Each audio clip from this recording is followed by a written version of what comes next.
Chapter 377. I'm sorry, my child. This is the strongest army I can gather for you. Kale, that's looked excited. For the sake of the well of the sun. Didn't I keep sending letters to my father a year ago to tell him about the threat of the tribe? All the motions to prepare for war were rejected by the council. The reason was that Cultivation Salis was not at risk of being affected by the flames of war, so there was no reason to increase the defense budget. In fact, until 3 days ago, the councillors still believed that the runestone array was invincible. Now, the entire Cultivation Salis is in chaos, and the country seriously lacks pre-war mobilization. We are very passive. The Sun King sighed deeply, his face filled with worry and resentment. Council. Silvermoon Council again.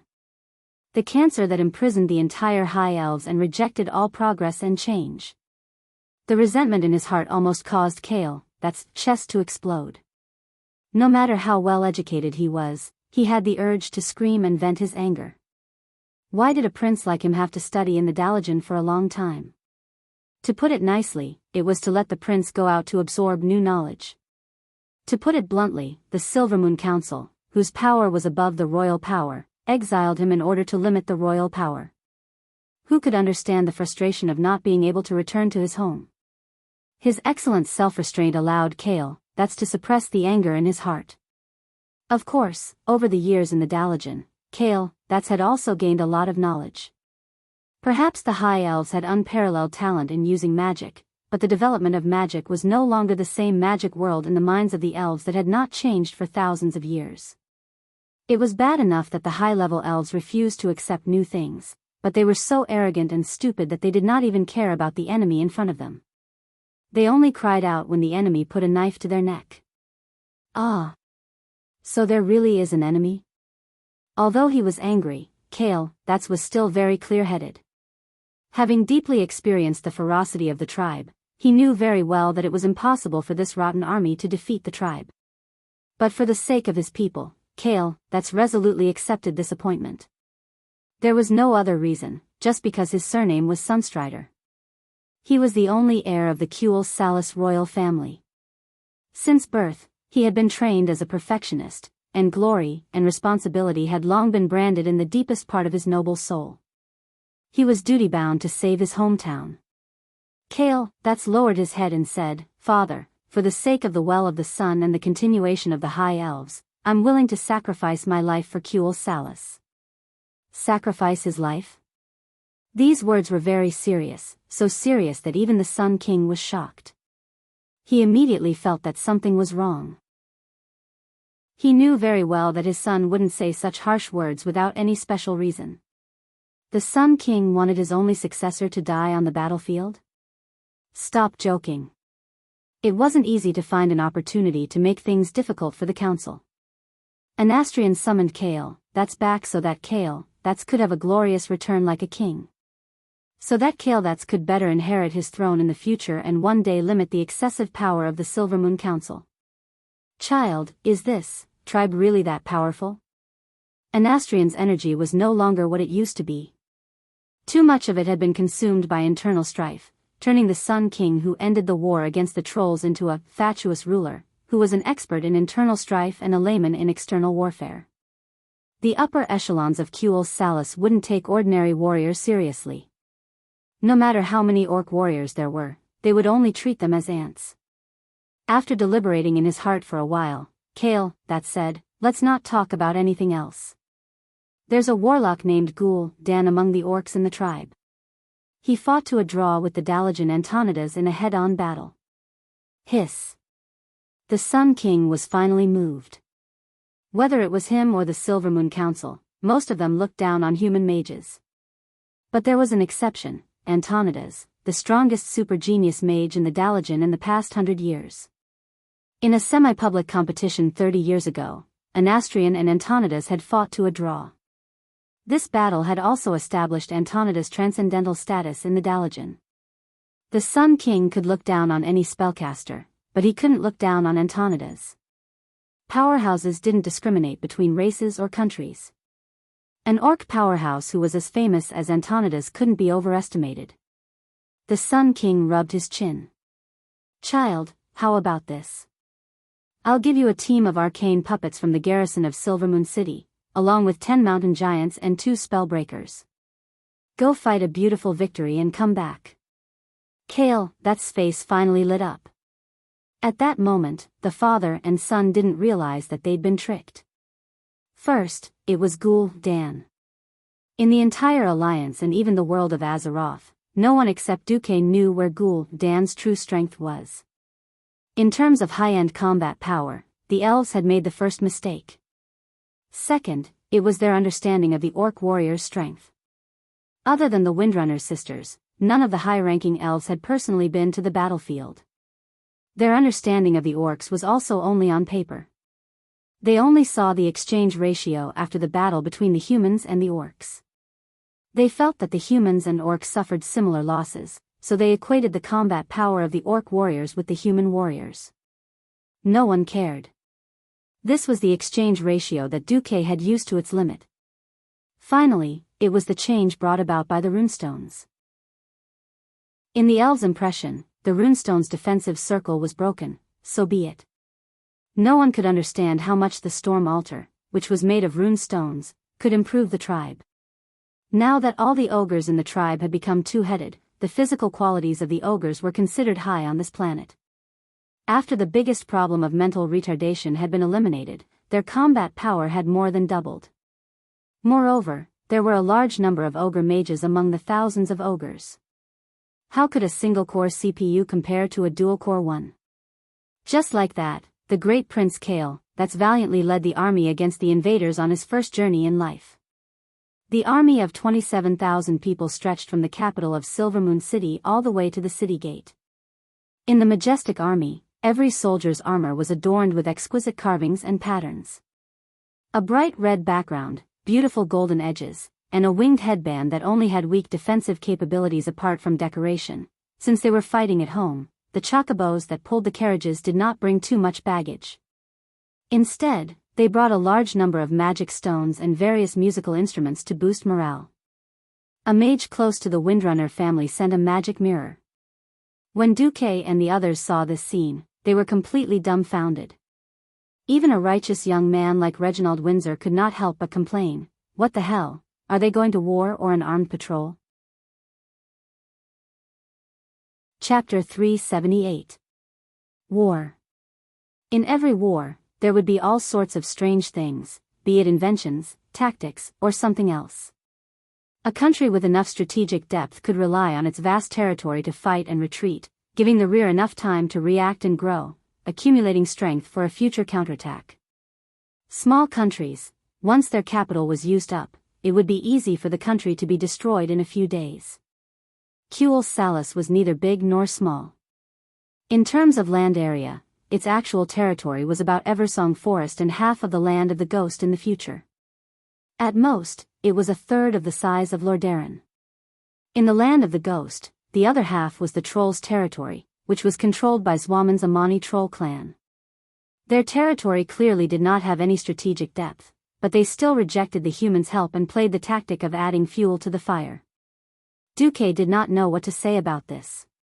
Rubbing his brow, Duque whispered, "It's good to let Aurelia give up." With that, Duque conveyed his analysis to Aurelia. Aurelia immediately rushed to Kale, that sighed as if her butt was on fire. "Your Highness. Are you planning to let the army fight the horde on the plains?" Aurelia was someone who knew how to use troops. With so many burly arcane constructs and the even larger mountain giants, it was impossible for them to fight in the forest. "What's the problem, General Windrunner?" "General Windwalker." Kale, that's revealed a gentle and refined smile. "Your Highness. We can't fight the horde head-on. The High Elves lack enough vanguards. The arcane constructs are not bad, and the mountain giants are also very powerful. But they are too few in number. Once the vanguard is defeated, all the mages and rangers in the rear will be hunted down by the horde like ducks," Aurelia argued. After hanging out with Duque for so long, she had heard about the tragic battles in the Elven Forest during the Stormwind last year. Aurelia knew very well how terrifying an orc army could be on flat ground when they went all out. In fact, in places like South Shore and the South Flow Coast, the humans had also used high-intensity fortifications to weaken the beastmen's mobility and sharpness to the extreme. That was how they managed to achieve such a magnificent exchange rate. Now, Kale, that's actually wanted to fight the horde on the plains? Aurelia felt that not only Kale, but the entire upper echelon of the High Elves had gone crazy. Please watch your tone, Sir Ranger General. In the face of a great battle, your pessimism is the worst. Following the direction of the voice, Aurelia noticed an unusually burly warrior beside the prince. Most of the elves were slender and weak in terms of strength and physique. There were always exceptions to everything. For example, this person in front of him. Just by looking at his figure in the middle of the night, he looked no different from a troll. Tall, strong, bulging muscles filled with surging power and beauty. You are. He couldn't see any military epaulets, but he could tell from the mark on his breastplate that he was a baron.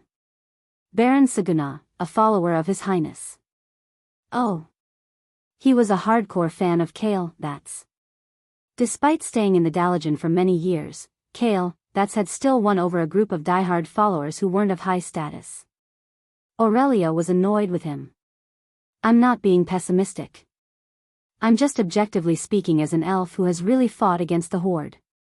I'm telling His Highness the difference in strength between us and the enemy. Understand? May I ask how many beastmen you've killed? Saguna raised his nose slightly, his eyes full of disdain. Aurelia narrowed her eyes. The number of kills verified by the Lordaeron Alliance is 1,388 orc warriors. There were already so many verified ones. Those that weren't, this was an era where heroes were worshipped. Killing one person was considered a murderer. Killing 10 people was considered a butcher. But killing 100 people was considered a hero. Not to mention killing the evil beastmen and trolls who had invaded their homeland. Saguna was finally moved. Only now did he remember that this noble and wild female ranger standing in front of him was a very famous hero since the Troll War. At this moment, Kale, helped his people out. He pondered for a moment. I understand your concerns, General. Let's do it this way. The plan for the decisive battle remains the same, but the location of the decisive battle will be the plains south of the Eastern Temple. I'll have to trouble the Windrunner's ranger to cover it. Kale, pointed to the Windrunner's defensive area, which happened to be the Eastern Temple. It had to be said that after being suppressed by the Council for so many years, the most important skill Kale, had learned was compromise. Perhaps this would put him further and further away from the realm of heroes, but it was undoubtedly in line with the national conditions of the upper echelons of Kuel Salis. A qualified and mellow politician would undoubtedly be better off than an upright and outspoken hero. The location of the decisive battle was under the cover of their own defensive line. Even if there was a so-called, in case, the army could retreat under the cover of the relatively complete magic defense system of the Holy Temple. Aurelia trembled all over, but in the end, she didn't argue any further. Kale, had already given in, at least avoiding the worst outcome. No one could find fault with the decision to withdraw the Ranger team, which had suffered the most losses since the start of the war, to the second line. Listening to the surrounding lackeys of the prince flatter her with, "His Highness is wise," Aurelia felt as disgusted as if she had swallowed a fly. She saluted and left. The next day, standing on a high hill and watching the forest and elven villages that were being set ablaze, Orgrim felt a rare sense of elation that he had not felt since the start of the battle. The scouts have reported that the Long-Ears are foolish enough to fight us on the plains? He asked his aide. Is that true? Zulud, the chief of the Dragon Roar tribe, nodded. That's right. They probably believe that before we defeat their vanguard, they can use their damned magic to destroy us. Orgrim sneered. Alright, the great orc warriors shouldn't waste their energy on the enemy's magic. Especially when there's a choice, let Gul'dan's new toy go first. The second battle of the Dark Portal, a completely different battle of Kuel Salis, officially began on the 2nd of June. Hoot hoot hoot hoot. The distinctive horn of the High Elves sounded. The horns of the Horde were usually rough and bold, while the horns of the Alliance were majestic and heroic, while the horns of the Elven Alliance were King, the horns of the Elven Alliance were completely used as trumpets. There were even buttons on the trumpets that could be played with cadence.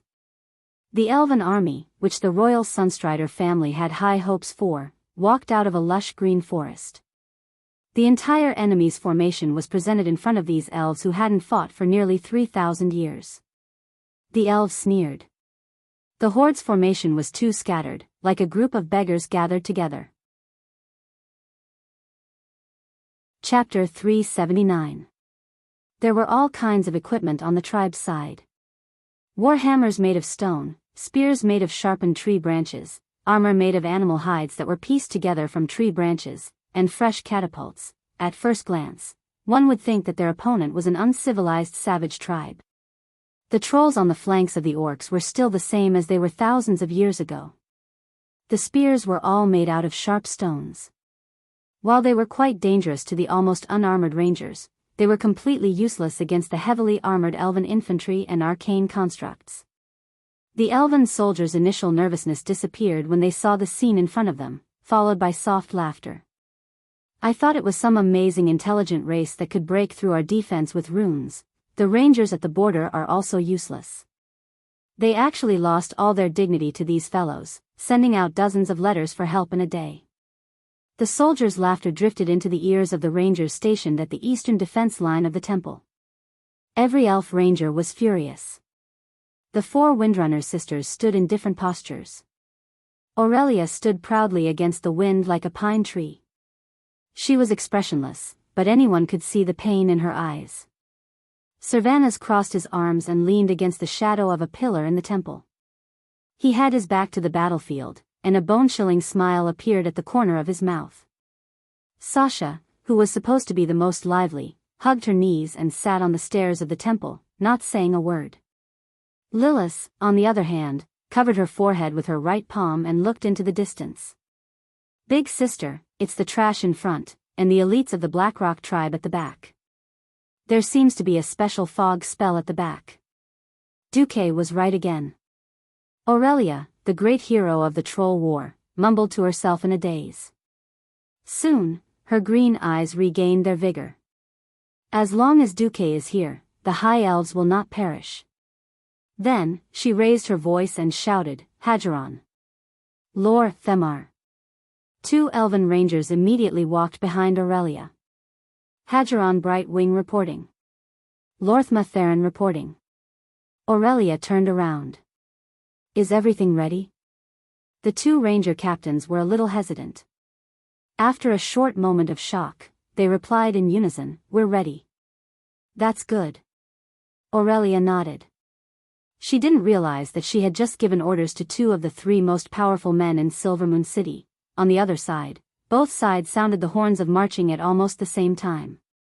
All the elven warriors did the same action and put on their helmets. The elven helmets were very different from the Arathor standard helmets commonly used by the Alliance. Its decorative significance was far greater than its actual combat significance. Compared to the half-mask style of the Alliance's helmet, the elven helmet was more like a beautifully carved visor. There were complex patterns and extremely fine dyeing on it. From afar, it seemed as if the entire mountain and plains were reflecting gold and red light.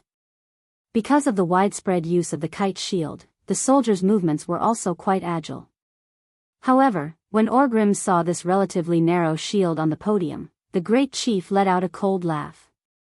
On the other side, on a huge podium held up by 4 5-meter-tall, huge arcane constructs, the great legitimate heir of the Sunstrider royal family, Kale, showed off his dazzling appearance in front of the army. Every wave of his hand and every movement had an unimaginable charm. Pointing lightly into the distance, Kale, shouted, Cover fire. As the messenger's voice spread through the unimaginably mature magic communication system to the mages at the rear. On the hillside near the eastern temple, a continuous line of fire lit up the entire horizon, emitting a dazzling light. This was the fireball spell cast by more than 1,000 earth mages at the same time. It was already equivalent to the total number of mages in several human kingdoms, but for the High Elves, this was just the standard. In fact, mages made up more than 1/10 of the elven army. The momentum created by so many mages was incomparably terrifying. Whoosh, whoosh, whoosh, with continuous whistling sounds, countless fireballs passed over the heads of the elven infantrymen and reached the orc stragglers who were beginning to charge on the other side of the battlefield. It was an instinctive premonition of impending disaster. Every orc warrior who was about to be hit felt a tingling sensation on their scalps. None of the orcs panicked, and none of them retreated. They continued to roar as they charged. After 10 seconds, a sea of crimson flames descended from the sky, covering the orcs' already somewhat messy and loose charging formation. More than 800 orc warriors were directly turned into ashes, and twice that number of orcs became burning human-shaped torches, struggling and rolling in the flames. It could be imagined that in a moment, they would become charred corpses. Next, it was time to harvest. That was what the elven infantrymen thought as they advanced with the kite shield in one hand. No army could maintain their morale in a situation where they had suffered such a blow. That was what their instructors said when they were training. Unfortunately, they encountered an exception. Even though more than half of their compatriots had been swallowed by the flames, the orcs whose bodies were relatively intact still launched a frenzied charge. "This is impossible," a female mage beside Kale, that's cried out in shock. Kale, that's narrowed his eyes. He pretended to be calm, but the others could hear a trace of trembling in his voice. "Marksman unit, kill." The charging orcs were already very scattered, and it would be a waste to carry out a blanket attack. Originally, the remaining few hundred orcs should have been handled by the infantrymen.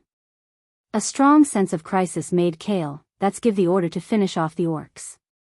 Unfortunately, his marksman unit had embarrassed him. Marksmen were elites among the rangers. Due to political reasons, the rangers of the Windrunner family were not qualified to enter the Royal Marksman unit. Their archery was indeed outstanding, but in reality, not many of them had experienced actual combat. They encountered orcs who continued to roar and charge even though many of their companions had died. Due to various subjective and objective reasons, many marksmen shot the orcs, but they did not hit the vital parts. Kale, that saw with his own eyes an orc with 3 arrows in his cheek, who looked like a porcupine. Even though he was covered in blood, he still killed his way to the front of the elven infantrymen. There are less than 300 orcs left. There should be no problem, right? Kale, that said to himself. What happened next almost scared him out of his wits.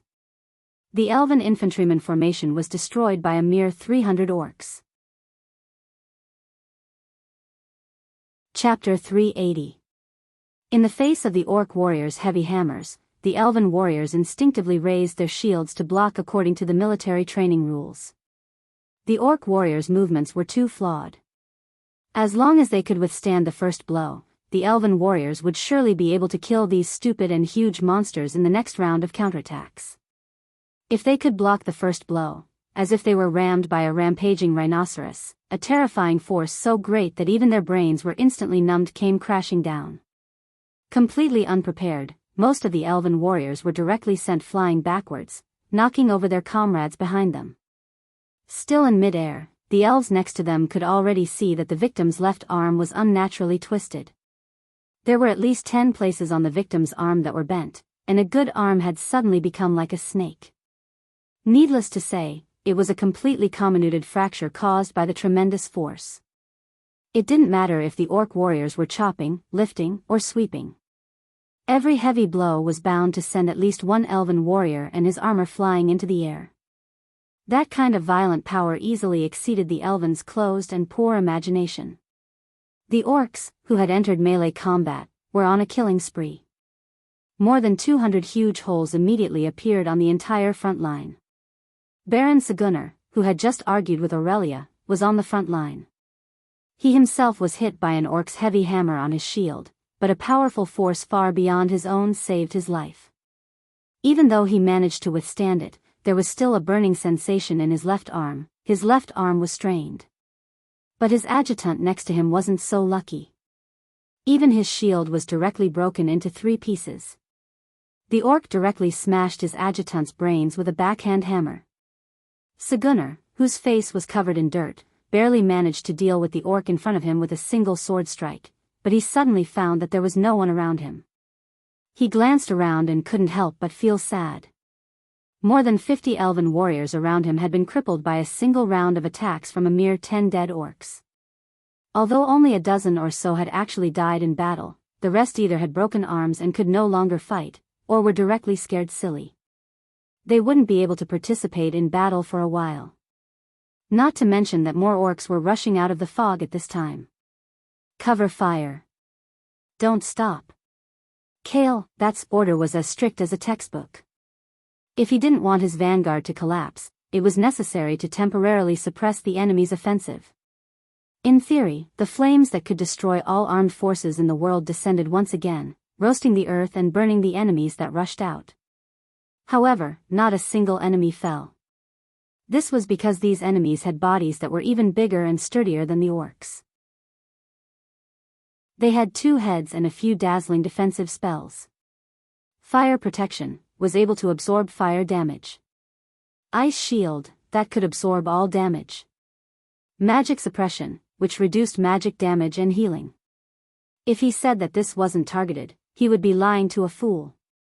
These gigantic monsters that could fight, resist, and cast magic were taking heavy steps that could shake the earth. They cast all sorts of instant cast magic against the elven mages while rapidly approaching the elven infantry, which was already on the verge of collapsing. Kale, that's face turned green. Order the arcane automatons and mountain giants to charge. At this point in the battle, Kale, that's felt very aggrieved. He had no choice but to invest the High Elves' land ace in advance. Using arcane automatons as guards had always been Silvermoon City's policy. This could make up for the lack of melee ability of the elves. The mountain giants, on the other hand, were different. Strictly speaking, the mountain giants were recruited after the great druid of the night elves communicated with the mountain giants and obtained their approval. As the high elves were exiled, the current Kuel Salus basically lost contact with the mountain giants. These 10 mountain giants were recruited with the help of a few druids who were willing to follow the high elves to the Lordaeron continent. They could be said to be the elves' treasures. Now Kale, that's had no choice but to play this hand in advance. The appearance of the mountain giants was undoubtedly very shocking. They had a humanoid form, a huge height of more than 30 meters, and their entire bodies were made of granite. Their arms alone were as thick as a carriage. In addition, their petrified skin was enough to withstand most cold weapons and their magic resistance was not weak. This kind of elemental creature was definitely worthy of being called a war machine. The mountain giant easily attracted the tribe's attention with a huge tree trunk as a weapon. The tribe immediately sent out a response weapon. Golems. Compared to this terrifying creature, which was almost at the top of the food chain in Draenor, the already terrifying ogres that were 4 or 5 meters tall were just inferior versions of golems. With a distinct inverted triangular body, a height of more than 10 meters, at least twice the speed and strength of the mountain giants, the appearance of golems completely tipped the scales of victory in the tribe's favor. Under the siege of a few golems, the powerful mountain giants were finished in less than 3 minutes. Not to mention the shorter and slower arcane automatons. The entire elven frontline formation had been completely destroyed. At this time, Orgrim raised the hammer of destruction, and a majestic orc picked up the huge horn that hung from the podium to the ground, gathered all the air in his lungs, and blew on it. A deep and loud battle cry pierced through the entire battlefield. In the next instant, countless heavily armed orc soldiers charged out of the fog. They were different from the orcs who were equipped like beggars. These orcs were armed to the teeth. They were clad in heavy black armor and had black helmets on their heads. The horn-shaped spikes on their shoulder plates pointed to the sky. They had a few small axes hanging on their waists, a fan-shaped shield in one hand, and a huge double-edged battle axe or war hammer in the other. Their heavy leg armor and iron shoes stepped on the verdant grassland, each step leaving a deep footprint, and the clanking sound of metal equipment as they ran became one. There was no formation, only the momentum of a rushing river. Like rivers converging into an ocean, countless elite orc soldiers gathered into a torrent of steel, like marching ants, filling up all the gaps in Kale, that's field of vision. They appeared all over the mountains and plains, like a tsunami on the surface of the sea when a storm rolled up.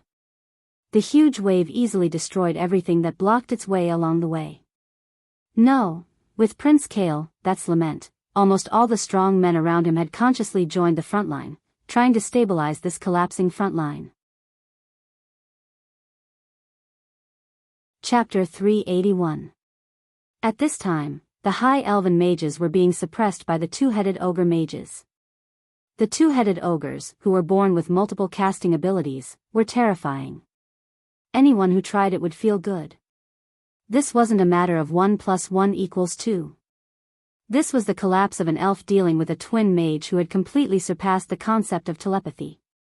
Not only did the two heads cast spells at the same time, they were also smart enough to use fire or ice magic to hit you, while the other used physical attacks like earth spikes. With multiple attributes and perfect coordination, they could often suppress 3 or 4 elven mages of the same level, making them unable to attack the main orc force. The spellbreakers, who were proficient in disrupting the opponent's spell casting, were not very effective when they reached the front. This was because the two-headed ogre mages cast spells at the same time with 2 different sets of magic circuits. A spellbreaker could only block 1 set of circuits at a time. Unfortunately, those perverts could use more than 1 set of circuits. As a result, the effect of the spellbreaker was very poor.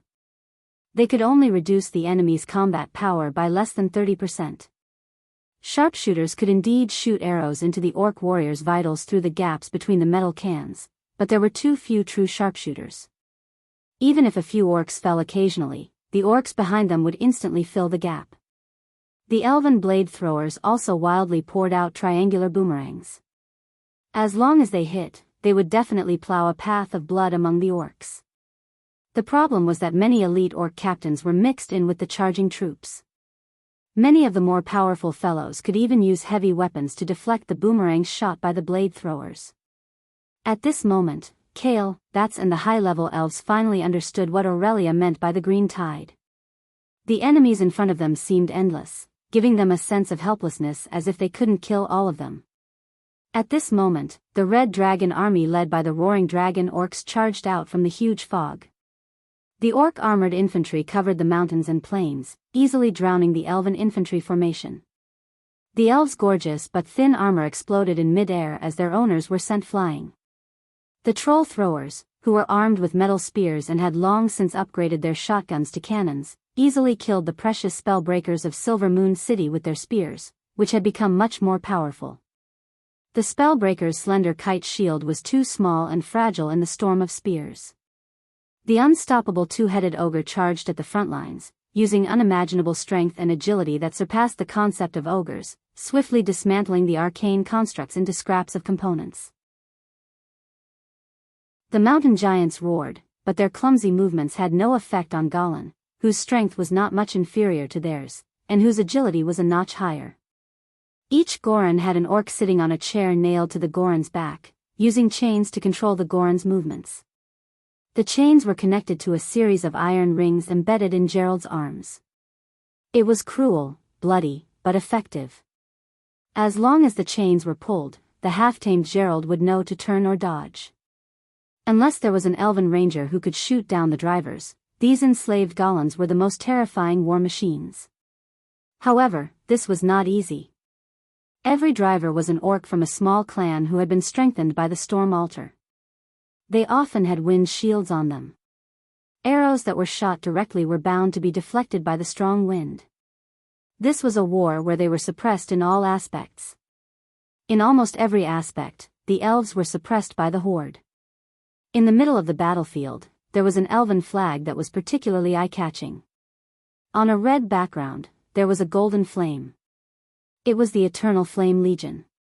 This was the first infantry regiment established by the High Elves after they came east from Kalimdor. It had participated in the Founding War, the first defense of Silver Moon City, and the Troll War 3,000 years ago. Back then, even when facing the terrifying First Legion of the Amani Troll Empire, the arrogant troll elites who outnumbered them 3-1, they still suffered defeat in front of them. Back then, the founding king of Kuel Salas, Dasmare Sunstrider, had said that this was an army that had truly inherited the pioneering spirit of Quell Dorii, the High Elves, and was forged with iron will. With an undying fighting spirit, they could definitely fight to the last soldier on the battlefield. But now, this army was almost completely wiped out. When the left and right wings began to collapse, none of the elves among them ran away. They didn't lose to willpower. Instead, they, who were still fighting in the old world, had lost to the new era. They had lost to the stronger and better equipped Blackrock clan army. The few remaining flags did not last long in the green tide. In the blink of an eye, they were completely submerged. Kale, who was on the command platform, collapsed on the spot when he saw an orc raise the broken Eternal Flame War flag high up. His pale lips muttered, "It's over. It's over. Everything is over." For his expedition, the Eternal Flame Legion that his father had temporarily transferred to him had actually been completely wiped out in less than 10 minutes in the battle against the Horde. How could he have the face to go back and see his father? The Legion had been completely wiped out, and the war flag had been taken. Anyone who had a slight understanding of the High Elves' military system would understand. The Eternal Flame Legion had completely disappeared from this reality. Its former prestige and all of its glorious history had been taken away by the orcs. In this moment of humiliation, it had completely disappeared from this land.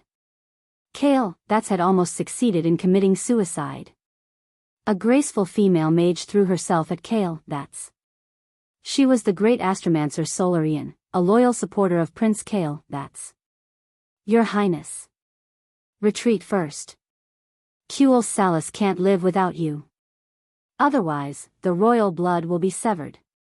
Let's retreat first and win it back later. More loyal Kale, pounced forward and held Kale, back.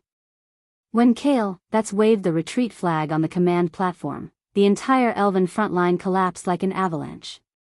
The elves cried and wailed. They threw away all their weapons and equipment, turned around, and ran. The greatest taboo on the battlefield was to collapse. Especially when the opponent's speed was no less than their own, collapsing was a nightmare. The orcs laughed and smashed the remaining elves into meat paste. The trolls laughed maniacally and nailed slender elves to the ground with the metal spears provided by the orcs. Looking at the dying elves who were struggling and twisting on the ground like frogs waiting to be dissected, the trolls vented the hatred that had accumulated for thousands of years.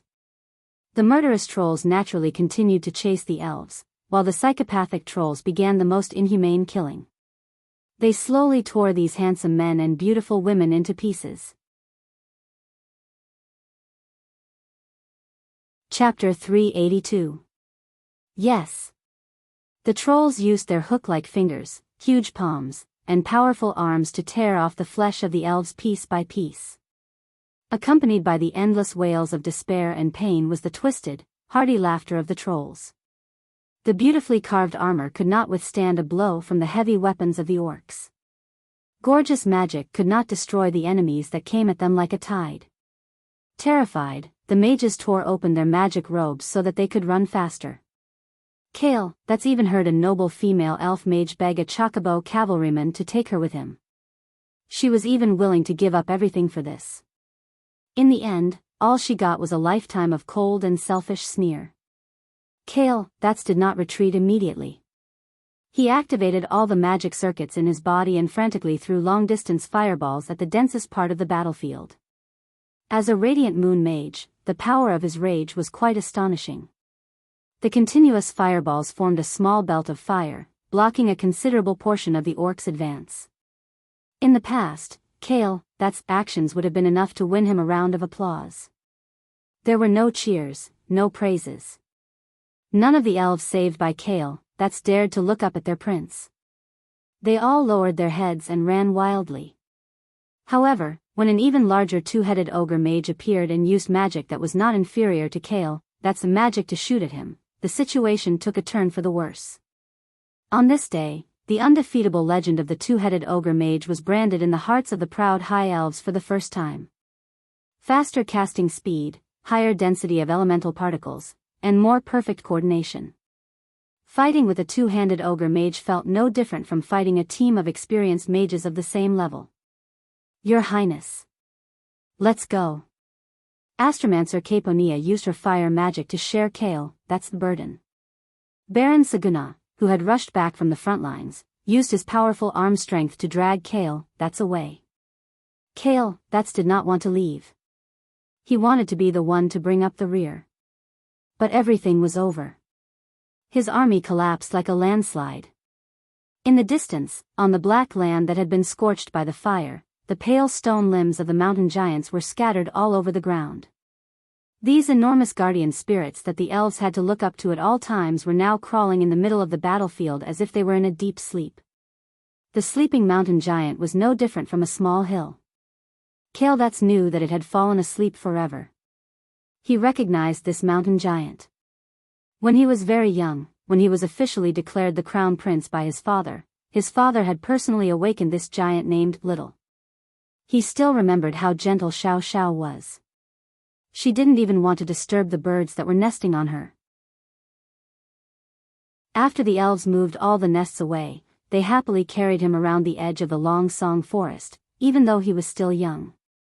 He still remembered how insufferably arrogant he looked when he stood on Xiao Xiao's body. He told himself, I will become the king of this land, and Xiao Xiao will be my moving castle. At that time, he felt that Xiao Xiao was so powerful and impossible to defeat. But now, after being attacked countless times by the huge and ferocious Gorons with their huge claws covered in steel, Xiao Xiao finally lost all signs of life and aura. Xiao Xiao was no longer a powerful elemental creature. It returned to the origin of Mother Earth and became a pile of stones again. Mountain giant Xiao Xiao, no, Kaldats cried. The eastern temple was clearly behind him, and the distance of 2,000 meters would normally be covered in a short walk. But such a short distance was completely covered by the high elves. On the battlefield, Orgrim rode a tall wolf and found Zhu Jin, who was covered in blood. Zhu Jin. How is it? Doesn't it feel good to be a brother of the beast men? Ha ha ha. Orgrim laughed boldly. Zhu Jin, who was covered in blood, stuck out his long tongue and licked the elven flesh on his fangs. He revealed an extremely satisfied grin. The taste of revenge is great.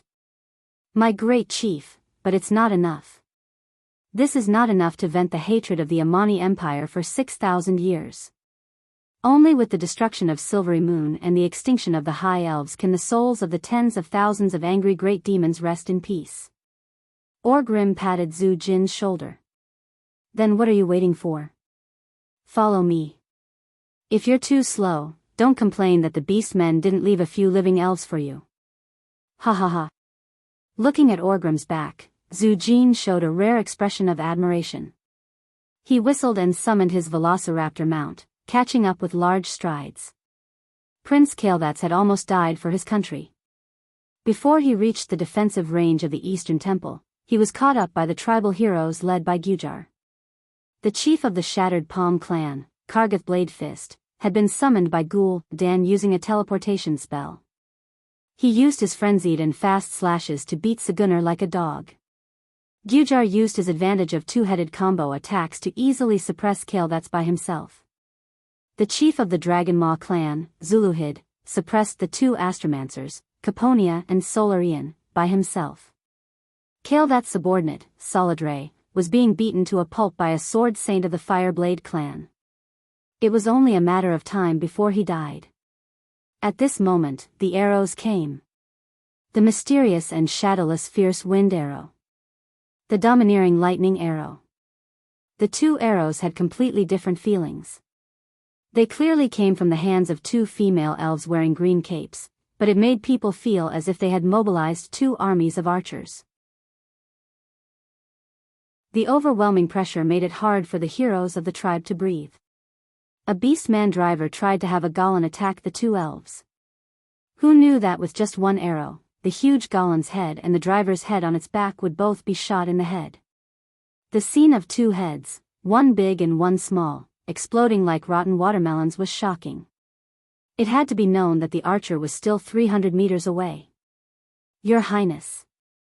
Please retreat. It was Aurelia Windrunner's voice. Kaldats was ashamed. He brought his companions and retreated with his tail between his legs. Even though he left behind a thank you, he could not hide his embarrassment. That night, the tribe used a huge metal wheel that was as tall as a 7-story building as a siege vehicle. It withstood the bombardment of the magic equipment on the temple and forced the battle into hand-to-hand combat. After 3 hours of fighting, the eastern temple's defense line fell. On the second day after Kaledat's escaped back to Silvermoon City, the triumphant council thought that they had finally found a chance to attack the royal family. They criticized Kaledat's for his poor command, causing the death of 20,000 elite high elves in battle. At the same time, they issued a motion to restrict the royal power and announced that the pillars of the high elves, formed by the private soldiers and high-level mages of the council, would personally kill all the invaders in the Long Song forest. However, a day later, the bad news of the destruction of the 40,000 high elves army came. The high elves were in a desperate situation. Chapter 383. Sun King Anastrian's heart was bleeding. Prince Kaledat's heart was bleeding. The members of the Silvermoon Council, who were usually high and mighty, all lowered their heads. Not only that, but almost every elf in the magnificent palace lowered their prideful heads. The allied forces of the orcs and trolls had already killed their way to the great Silvermoon City. The magic defense system that they were so proud of was once again broken by a warlock named Gul'dan. Looking into the distance, the Sun King's crow's feet were already dripping with tears. He still remembered that the founder of the kingdom, Disrima, had organized the high elves to disperse and restrain the trolls while continuing to move north. After experiencing countless hardships, they found a paradise in the forest. It was a place that could maintain the bloodline of the high elves. It was near the mountains and the sea, easy to defend and difficult to attack. The land was plentiful and the spring was beautiful. Disrima sprinkled the bottle of eternal water into a small lake here, creating another well of eternity, today's well of the sun. He named this place Kuel Salis. He named the new city Silvermoon City and personally drew up the architectural blueprint of Silvermoon City, retaining the luxurious and aesthetic architectural style of the high elves. In order to distinguish themselves from his compatriots who stayed in Kalimdor, and to always remember their former noble identity, Disrima renamed the high elves who moved to Kuel Salis Quel Dorii, high elves, implying that we are no longer the nobles of the lower races, but have higher intelligence and have since broken away from the Kadorii clan that their ancestors used for generations. Before Silvermoon City was completely completed, the high elves who had obtained a new life couldn't wait to support Disrima as king. Yes, they needed a king, a strong person who could control the overall situation. Disrima was undoubtedly the most suitable choice. He was brave, decisive, ambitious, tolerant, yet cunning, agile, cold, and proud. All the qualities that a king should have could be found in him without exception, and even more valuable qualities could be found. He was the first king of Kuel Salis, Disrima Sunstrider. This was the origin of the Sunstrider royal family. In the troll war that lasted thousands of years, the high elves were almost wiped out.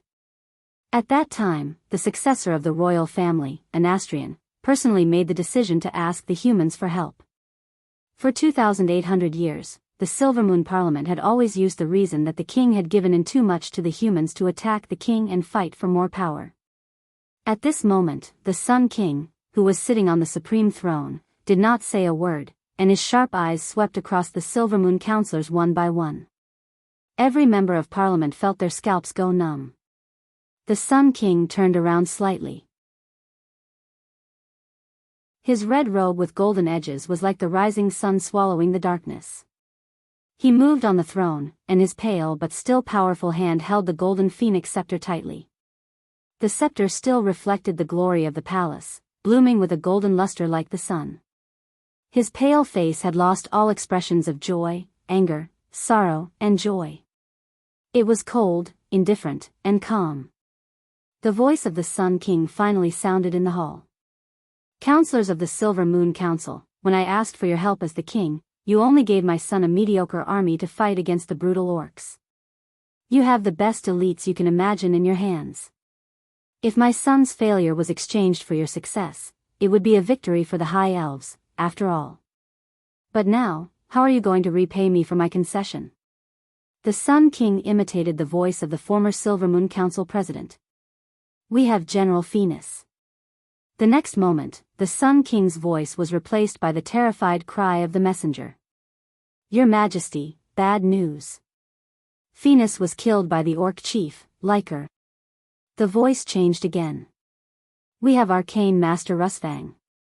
"Your Majesty, bad news again. Master Rusfang was killed by the two-headed ogre, Gujar." Every time the Sun King changed his voice, it was like a huge slap on the faces of the remaining Silver Moon counselors. Every counselor's face was burning, and they could not help but lower their heads. Finally, a counselor could not help but say, "Your Majesty, we can actually ask for help from the humans, if you want to go to the Silver Moon Council. I was scolded by you for 2,800 years because I asked for help back then. This time, if you don't go, then the bloodline of the Sunstrider royal family will end in Silver Moon City. Your Majesty." In the hall, almost every high elf noble exclaimed. The king had nothing to lose and was determined to hang on to the end. After all, there were less than 30,000 soldiers left in Silver Moon City.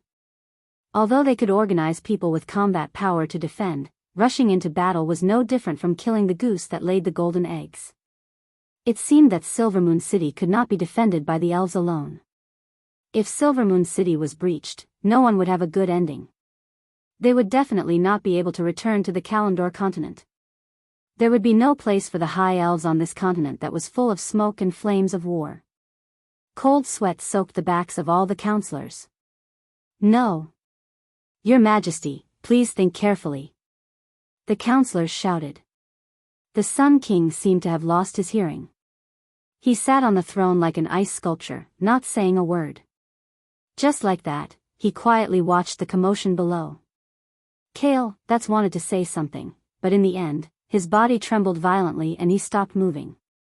At this moment, a large group of nobles and counselors finally thought of an elf. One who had been ignored by all the elves because she had an affair with a foreign race, and one who had learned about the invasion of the tribe early on but did not attract the attention of the higher-ups. She was an elf who still stood in the hall with her head held high, Aurelia Windrunner. Countless pairs of eyes looked at the female ranger general who stood at the end of the hall. Yes. It was in this moment of despair that they remembered this heroine who had always been bold and outspoken but was rejected by the mainstream authorities. Cervantes, who had been standing quietly beside Aurelia, suddenly raised his head and said in the whisper of the wind that outsiders could not hear, "Sister. We must not be soft-hearted to these bastards. If we don't cut off these rotten meat, Kuel Salus will perish sooner or later." A counselor who had once been high and mighty walked in front of Aurelia and said in an almost flattering tone, "Madam Aurelia, regarding the siege of Silver Moon City, the council would like to know your opinion." Agitated. Angry. Resentful about why the high elves kept so many parasites. Roaring about why the higher-ups were not willing to listen to any pertinent opinions. But when the higher-ups really condescended to listen to her opinion, Aurelia felt a wave of indifference. That's right, it was a kind of indifference that came from a dead heart. "I have no opinion," Aurelia replied calmly. Chapter 384. Didn't Aurelia love Kuel Salus? Wrong. She loved her country more than any other elf. As the saying went, the deeper the love, the deeper the hatred. The first time Duque had informed her, she had rushed back to warn the tribe when they were far away in the hinterlands. She had been ignored. She had even been given the Roaring Parliament's high hat. The second time she had barged into the Silver Moon Parliament when the runestone magic circle was broken. There seemed to be some progress, but she immediately realized that the Sun King and the Parliament were still bickering for power when the enemy was right in front of them. A group of higher-ups who had never been willing to understand their enemy had pulled out a small team of trump cards and miscellaneous people, and they had delusions of defeating the well-prepared elite army of 100,000 tribes. Without a doubt, Prince Kale, that's first expedition brought the most terrible consequences. Then, the Parliament tried to stand out, and with the goal of suppressing the royal family's party, they also didn't want to understand their enemy, so they went to deliver food to Orgrim and Zujin. The royal family's army of 25,000 was defeated, and less than 5,000 returned. The 40,000 parliament's elite troops were all annihilated, and less than 400 returned. In addition to the guards lost at the border, more than 70,000 high elves died in battle in a short week. If you added the civilians who couldn't retreat in time, it was 150,000. The high elves couldn't compare to humans in terms of population. In contrast to their long lifespan, they had a low fertility rate. The high elves generally didn't like to raise their offspring too early. It wasn't unusual for a generation to occur every 1,000 years. This caused the total population of the high elves to never exceed 1 million. How much money did the high elves have to waste? Aurelia had cried, begged, felt sad, and felt hopeless. Even though Duque had warned her time and time again that the higher-ups of Silvermoon City were a bunch of bastards who didn't care about the lives of the people and held each other back for power. Before experiencing all of this, Aurelia had always had a trace of hope and longing for the Sun King and the Parliament. Until this moment, the cruel reality showed her that there was no end to courting death. Countless wooden stakes were erected in the open space outside Silvermoon City, each with a dead elf stuck in it. Every 15 minutes outside the city, a group of elves would be beheaded by the cruel trolls as they wailed in despair. Aurelia finally gave up on the Sunstrider royal family and the Silvermoon Council. Unexpectedly, when they were at the end of their rope, this group of fellows, who were like rats trying to escape from a sinking ship, suddenly remembered Duque's army. The elite troops that had been waiting at the border since the beginning were strictly forbidden from entering. The reinforcements that Aurelia had pulled over at all costs. Aurelia's cold reply was a challenge to the hearts of the counselors. After playing the political game for thousands of years, these counselors had long since developed a way to deal with almost any situation. Agreeing was not the same as agreeing completely. He refused because the price was too low. He firmly refused because the price was ridiculously low. These counselors, who had spent their entire lives in the political game, were most afraid of encountering this kind of complete disregard. The other party refused to communicate with you, which in itself meant that there was no need to talk. It was only then that the counselors remembered that Duque had sent a liaison officer to Silvermoon City. They quickly gave up on Illyria, who was a tough nut to crack, and turned their attention to the diplomat who was just as young. Ilyusha Berev, the eldest daughter of the Alterac aristocrat Duke Berev's family, and the student of the Alliance's deputy commander, Gambler Marcus? This qualification would not be ignored in front of the king of any human kingdom. Only the arrogant elves would dare to leave her in the state guesthouse and ignore her for a full 10 days. The only problem was that this Miss Berev had the same shocking age as her master. She was only 16 years old this year. 16 years old might be an age that was easy to induce, but 16 years old could also be a time bomb, because youth represented impulsiveness. Just the thought of a hothead with a great weapon of mass destruction made every politician's scalp tingle. This was because all the predictions of their thinking patterns and adult rules might not necessarily apply to such people. They worried too much. Ilyusha, who had been ignored for 10 days, did not feel any excitement, anger, or joy, because Duque had told her that she might be treated like this. In fact, Duque did not want a young lady like Ilyusha to suffer in the military camp. Even if mages always received the best treatment, it would never be as comfortable as the Dalajan or her home, Caer Darren. Ilyusha had an audience with the king. She was dressed impeccably. She had a head full of beautiful black hair, a perfectly fitted forehead ornament and necklace, and a set of elegant blue mage robes. She had the air of a quiet lady. Even the high elves, who were extremely picky about their clothes and appearance, could not find fault with Ilyusha at all. Ilyusha Berev, disciple of Grand Duke Marcus of Stormwind City, greets the Sun King and the counselors of the Silvermoon Council. The almost formal greeting did not reveal any information. The Sun King nodded. The Silvermoon Council has something to discuss with you. With that, he closed his eyes and remained motionless as if he had been hit by a petrifying spell. Councillor Morlens was now the acting chairman. This high and mighty radiant moon mage bit the bullet and stepped out. He said to Ilyusha, "To be honest, Kuel Salus is currently in a bit of a predicament. The Silver Moon Council would like to express their gratitude to Grand Duke Marcus for taking the initiative to come to their aid. Now, we would like to discuss if the Lordaeron Alliance is willing to start negotiations for new members. Elucia's first words almost choked Morlens to death. I can only represent the opinion of Grand Duke Marcus, not the Lordaeron Alliance.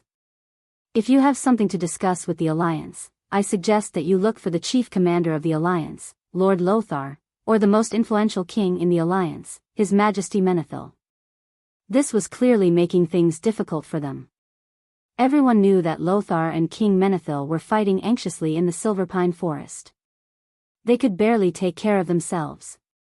Who would care about Kuel Salus, who was far away and had given the Alliance enough face in the past? The only thing they could count on was Duque, the deputy commander of the Alliance, and his troops. The group of counselors was beaten to the point of vomiting blood by Elucia's Tai Chi. Morlens had no choice but to ask, what if the Silvermoon Council wishes to have a face-to-face formal meeting with Sir Marcus? Sure. But as the price for treating my teacher coldly, there must be an additional condition. Chapter 385. Their lives were in the other party's hands, and they had to bow their heads. Even if they knew that taking the initiative to ask was handing over the initiative, did the elves still have the initiative to speak of? Morlens could only ask on behalf of Speaker, what conditions? Elucia smiled brilliantly, her smile like thousands of flowers blooming at the same time, but the content of her words embarrassed every elf to the extreme. Their faces were covered with shame and anger, because she said, please spread the red carpet from the Traveler's Square all the way to the Tower of Sunfury. At the same time, open all the main doors from the square to the Sunchasing King Court, and then to the Tower of Sunfury. Welcome my teacher. The speaker almost bit his tongue off. Even the human kings had never received such treatment. There had only been 2 such grand welcoming ceremonies in the entire history of Silvery Moon. One was the first entry ceremony after Silvery Moon was built. Thousands of elves welcomed the first elven king, Darima Sunstrider, with flowers and cheers. This was to celebrate his success in finally leading the people to establish a country in this strange land.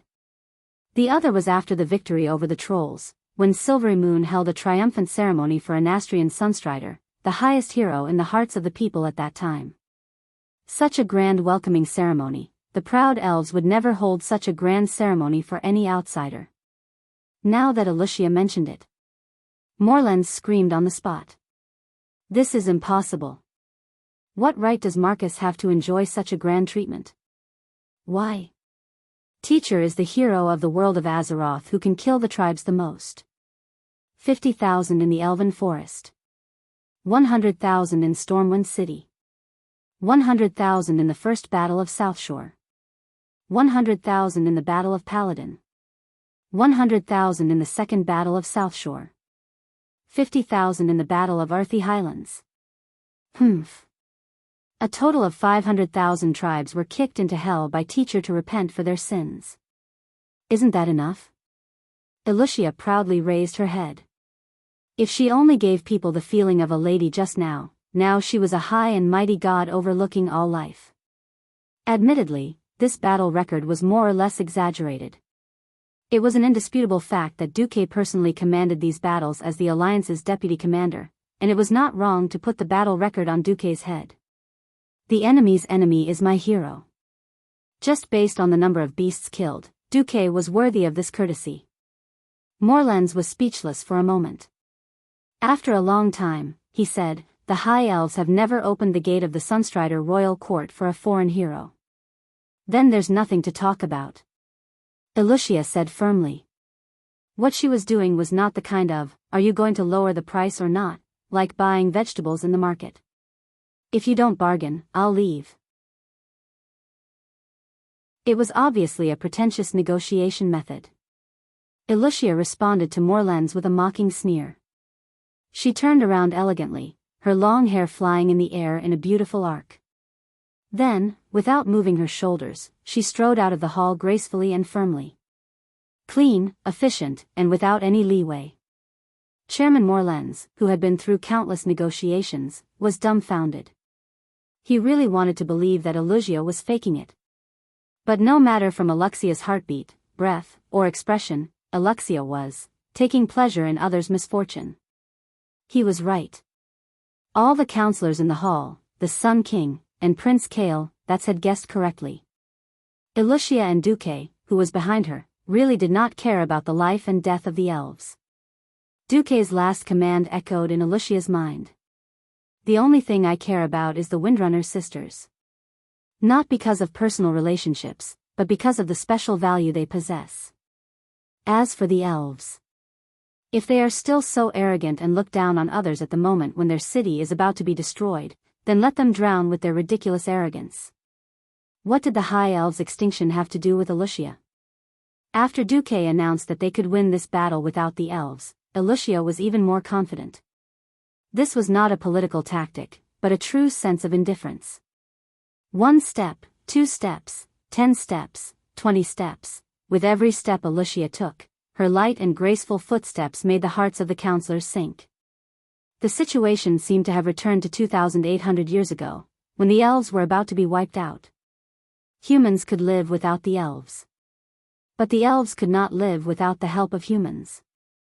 After losing 2 battles in a row, and with the horde at their gates, the High Elves were no longer the transcendent race that could sit on their own side and watch the other races fight to the death. A fallen phoenix was no better than a chicken.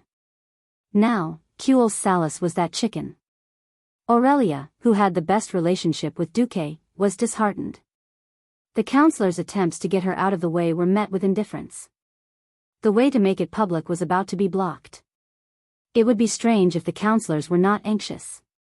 The Sunstrider royal family, who should have been the most restless, was determined to bury Silvermoon City with them. The Sun King and Kale, both had a dead look on their faces. The counselors were as anxious as ants on a hot pan. If there was absolute evidence that Aurelia was Duque's woman, perhaps the counselors would even do something like kidnapping and blackmailing. But that was just wishful thinking. No matter how weak the Windrunner family was, they were still the leader of the Rangers. If they made a move on Aurelia now, wouldn't all the most useful Rangers in the defense of the city turn traitor? Unknowingly, Aluxia had already walked to the door of the hall. She said calmly, "Please open the teleportation circle outside the council hall. I will leave now and return to my teacher." The guard captain at the door was in a dilemma. He did not know whether to agree or not. He could not say a single word for a long time. At this moment, all the counselors in the hall cast their murderous gazes on Morlens. If gazes were swords, Morlens would have been stabbed countless times and lying in a pool of blood. Taking one last look at the Sun King, who was determined to die for his country, Morlens knew that if he let Aluxia go, he would not live to see tomorrow's morning sun. Once it was dark, he would be cut into pieces and thrown out of the city to be fed to the ogres. "Miss Barev, please stay. The Silvermoon Council is willing to initiate a motion to request the Sun King, an Astrian Sunstrider, to agree to open the main gate of the Sunstrider court and welcome the arrival of the Alliance's hero, His Excellency Duke Marcus. Counselors, those who agree with this motion, please raise your hand." Morlens stared fiercely at the counselors behind him. "All right, you bastards are forcing me to lose face, aren't you? If you want to lose face, I'll lose it together. I'll deal with whoever disagrees first." What was the result? Of course, it was unanimously approved. The Sun King, an Astrian, finally opened his murky eyes. "Since this is an official motion of the Silvermoon Council, for the continuation of Cultivation Salis, I agree." All right, the biggest obstacle had been cleared. With a victorious expression on her face, Aluxia connected to Duke's magical communication and informed him of what had happened here. Unexpectedly, Duque's words choked all the elves present. "Negotiation?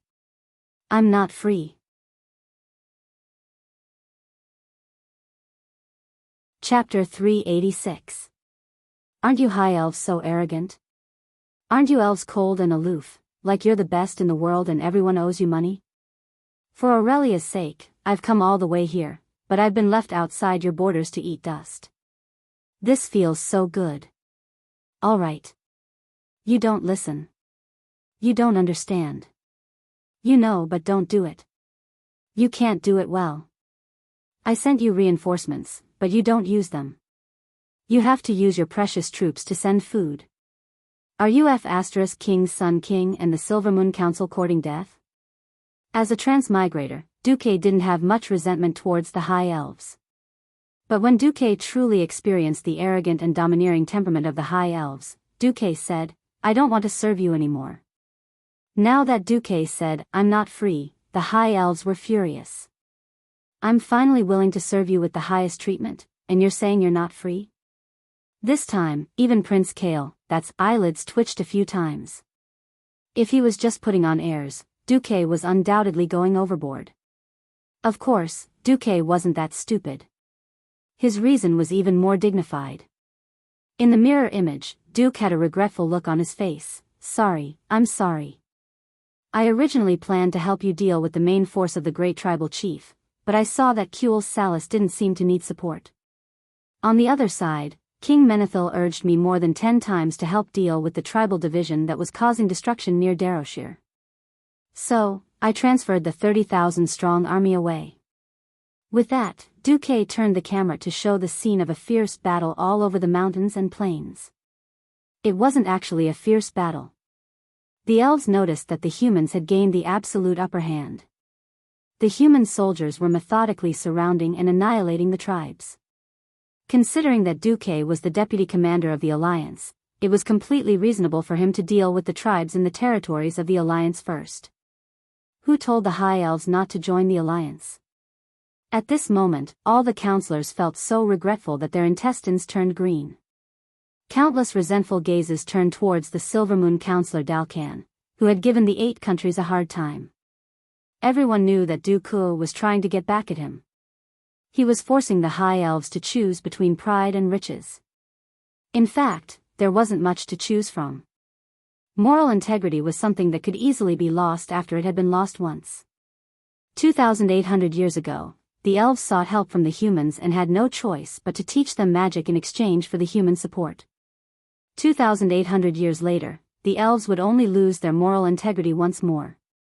Now that the Silver Moon Council had admitted defeat, the Sun King would not exterminate the Silver Moon Council when they were in urgent need of manpower in front of the enemy. Even if they were the worst political enemies, their power as archmages would still come in handy when the enemy was at the gates. The Sun King winked at his son. Kale, that's immediately stepped forward. Duque, the High Elves need your help. Could I trouble you to come to Silvermoon City as soon as possible? As he said this, Kale, that's looked at Aurelia, who was standing at the end of the hall. The eyes of this gentle and elegant prince were full of pleading. He was going to play the emotional card. If it were someone else, Aurelia would definitely not care. But not Kale, that's. Back then, Aurelia had given Duque the mage apprentice's notebook that belonged to Kale, that's. She had been sentenced to 3 months because of Kale, that's pleading. Otherwise, with the political influence of the Windrunner family, she would have been sentenced to 1 year at best, or 3 years in prison at worst. Aurelia's mouth moved slightly, and a breeze quietly drifted to Alucia's ear. Alucia immediately understood. She did not do anything but let the camera shine on Aurelia. Duque understood on the spot. All right, when I've dealt with the leader of this division, I'll come over as soon as possible. When Duque said this, the head of the leader of this division, General Nogjar, was right next to Duque's hand. In the original trajectory of history, if Nogjar had been allowed to continue growing, perhaps he would have become a famous tribal hero. Unfortunately, his opponent was Duque. After learning that the annihilation of Hindlands had ended, Duque immediately left an empty camp with less than 300 people outside the Elven Kingdom's border. The main force immediately turned around and joined up with Seamus' division. Kudrin Wildhammer was also very generous. Ever since the pinnacle battle at the wine table, Kudrin personally brought the entire Griffin Knight regiment. The Air Force regiment seemed to be a little smaller in terms of numbers, with only 1,000 riders. But considering the terrifying combat power of an adult Griffin that could easily take out 20 infantrymen without panting, a Griffin Knight regiment was actually no less than the combat power of 50,000 people. Apart from that, Kudrin also supported a heavy infantry regiment of 3,000 people from the Eagle Nest Mountain. This time, it wouldn't be an exaggeration to say that Kudrin had emptied his entire base. Flying in the sky and blocking on the ground, the annihilation of this dwarven division was also reasonable. Moreover, Duque knew that Nogjar was ferocious, so he directly formed a team and killed this horde quasi-hero. Moreover, Gavin Rad, Reginald, Kudrin, and Duque, the four of them together, no matter how ferocious Nogjar was, he could only die in frustration. In fact, during the magic transmission, Duque even cheated. The background of the battle that the elves saw was actually a video recorded by Duque. The 60,000 troops were already stationed outside the Elven Kingdom's border. Hearing Duke's promise, the elves finally put down their hearts that were hanging in midair. That night, the elves held a national banquet, and the guests were Wuxia and the four Windrunner sisters. If the Sun King's reward for Aurelia and the other sisters was considered normal, then the council was blatantly bribing them. For mansions in the Traveler's Square, 5 large ocean-going merchant ships, and more than 10 epic longbows. However, the more smiles the council put on, the colder Aurelia's heart became. Is this the high-ranking elves who control the life and death of hundreds of thousands of elves? Compared to Elusia's appropriate response, the 4 Windrunner sisters were like 4 pieces of wood, purely accompanying her. No matter what, after a preliminary exchange of conditions, Elusia finally promised to communicate with her master again later. As expected, she received an affirmative reply from Duque the day after tomorrow. The Dark Portal Year 2, 18th of June. This was a very special day for the High Elves. When the 100,000 ferocious horde soldiers besieged the city, Silvery Moon City used the Supreme Sunchaser ceremony to welcome the arrival of a human hero, Duke Marcus. In the 6,000 years since Silvery Moon City was founded, only 2 heroes had received such a grand welcome. They were the first king and second king of the Sunchaser royal family. In the eyes of the extremely arrogant elves, the third person to enjoy the glory of the Sunchaser ceremony should have been Prince Kale, that's whom all the elves had high hopes for.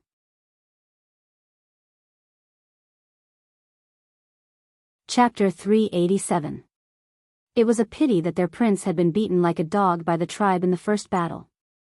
Even though the royal family and the Silvermoon Council spared no effort in publicizing Duque's glorious achievements, every elf with a brain knew that the High Elves had failed once again, and had no choice but to seek help from the humans. Rather than saying that this was a grand welcoming ceremony for a hero, it would be more accurate to say that 100,000 elves had no choice but to witness the noble and noble High Elves being nailed to the pillar of shame once again. The only difference was that this wasn't a humiliating surrender ceremony, but a welcoming ceremony in the name of an ally. The Sun King and the Silvermoon Council only had one last fig leaf left. They had no choice but to urgently need this fig leaf. An army of 70,000 had been destroyed, and 90% of their land had fallen. Even the most optimistic elves did not dare to hope that the High Elves could survive this crisis alone. The panicking citizens needed confidence. The despairing and suffering soldiers needed hope. These were all things that the Sun King and the Silvermoon Council could not give to their citizens and soldiers. Duque, the most powerful orc killer in Azeroth's history, the culprit behind the deaths of 500,000 orcs. His appearance was undoubtedly a boost to the morale of the Kuel Salis elves, who were on the brink of hell. Hence, Duque's arrival had undoubtedly left the elves in a dilemma. Happiness, humiliation, unease, warmth. All sorts of emotions were running through them. At 10 in the morning, the vast Traveler's Square was already tightly surrounded by elven commoners. When their king and parliament couldn't provide them with a sense of security, it was part of their survival instinct to look for a new life-saving straw. If something happened to Duque and he could not come, or if the teleportation portal was disrupted, causing the promised reinforcements to not be able to come, the elven citizens would undoubtedly sink into a deeper despair and fear. Fortunately, Duque did not stand them up. At 10 sharp, in the middle of the square, a huge circular teleportation portal that was 5 stories tall opened. Under the illumination of the sparkling arcane energy, 10 Morningstar elven wizards in uniform rapidly helped to stabilize the portal. Under the gaze of 100,000 pairs of eyes, a rare sight in Silvery Moon appeared on the other side of the portal, followed by the orderly and rhythmic sound of hooves. Huge and pure white warhorses seemed to be performing dressage, taking rhythmic steps as they stepped out of the portal. The first thing that entered the elven citizens' sight were 12 human knights in shining armor. It was clearly the Storm Kingdom's knight armor with a silver base and blue edges. Unexpectedly, the flags they held in their hands were in a mess, with all kinds of colors. At first, some ignorant citizens sneered softly. 2 seconds later, they exclaimed from the bottom of their hearts. The war flags were the war flags of the tribes. One of the war flags had the same symbol as the one used to besiege Silvermoon City. It was the war flag of the Blackrock tribe. Not only were there flags, but there were also a dozen huge orc heads frozen with ice magic. Banners written in the elven language were inserted into the ice, announcing the identities of these heads. Surprisingly, each of these heads belonged to a tribal chief. Among them, the most eye-catching were the words head of the great tribal chief Black Hand. That's right. That's right. These Alliance Knights were displaying the Alliance's achievements to the elves with the attitude of victors. They were displaying Duke's great achievements. Behind the 12 knights were the 12 Earth Wizards. As soon as they appeared, they lined up neatly on both sides, bowing at a 45-degree angle as they awaited the arrival of the most important person. Finally, there was a loud sound in the sky, and Duque made a dazzling appearance.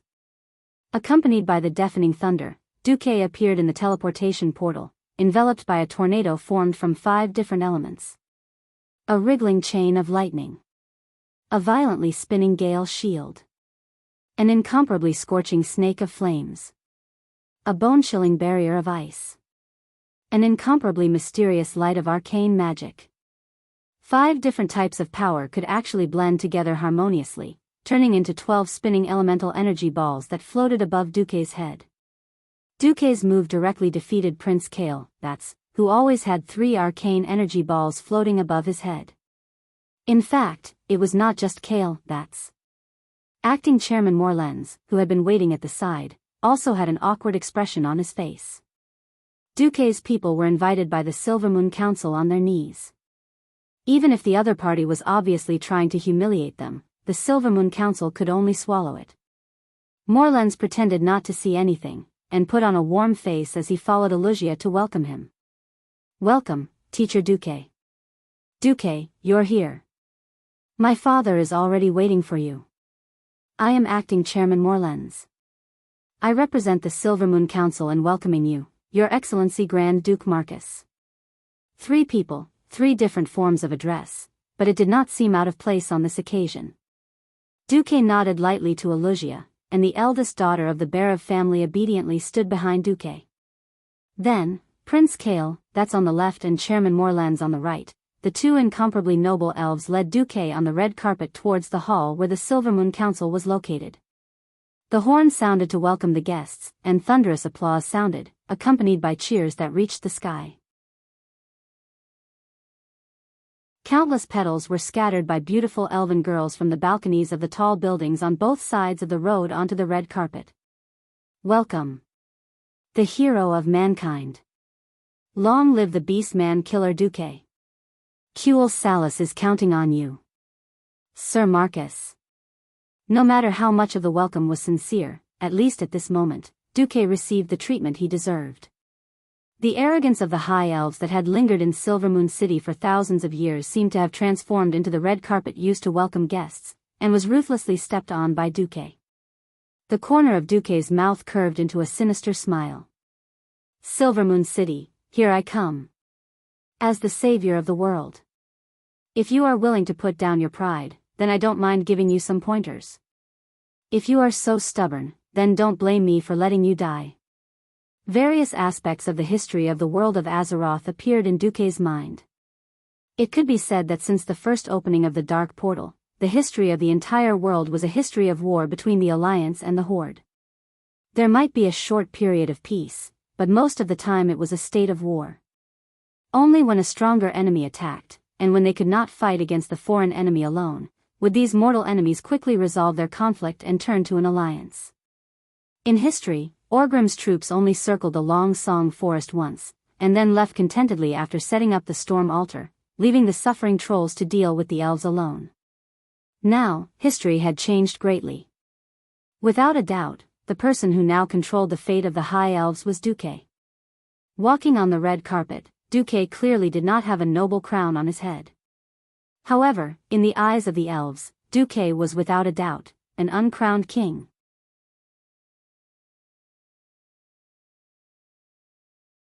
Chapter 388. The Uncrowned King. It sounded nice, but most people would think that it was useless to not be a king. In fact, this majority was wrong. No one knew better than Duque, who was a transmigrator. Without the support of power, the title of king was even more meaningless than an empty title. If the orcs and trolls from the First and Second Wars were considered mortals, then the Third War at the Dark Portal would start. In that case, starting from the Third Battle of the Dark Portal, things like resurrection from the dead, the Calamity Army formed from the undead, dragons, elemental lords, ancient gods. When a large number of ordinary people saw these things that would make them piss their pants, everyone would know that any country that didn't have enough power to support it was nothing more than child's play. Only power. Only then would Duque be able to stand at the peak of the world's nations. Now, Duque stood there, his formless power like a storm, easily sweeping through the entire Traveler's Square. Tens of thousands of elves consciously formed a long line. Whether they were willing or not, they had to worship Duque and pray for Duque's salvation. It was as if a silent image was overlapping with history, just like the scene from 2,800 years ago. Accompanying the elven hero Anastrian Sunstrider into the city was the greatest emperor in human history, Thoradin the Great. Now, Anastrian had been replaced by Kale, the heroic knight king on the saddle had been replaced by the mage hero, and the leadership had changed. It was no longer the elves, but the humans. This scene made countless elves feel conflicted and sad. Duque walked on the red carpet, looking around from the corner of his eyes. He had to admit that the main city of the High Elves was indeed beautiful. There were beautiful sculptures and buildings everywhere. Even if a piece of a building were to be dismantled by the roadside and auctioned in the human world, it could be sold for a sky-high price. It had to be known that this was not the Silver Moon City that had been witnessed by the players in the future, the one that had been built next to the original ruins. This was the original Silvery Moon City.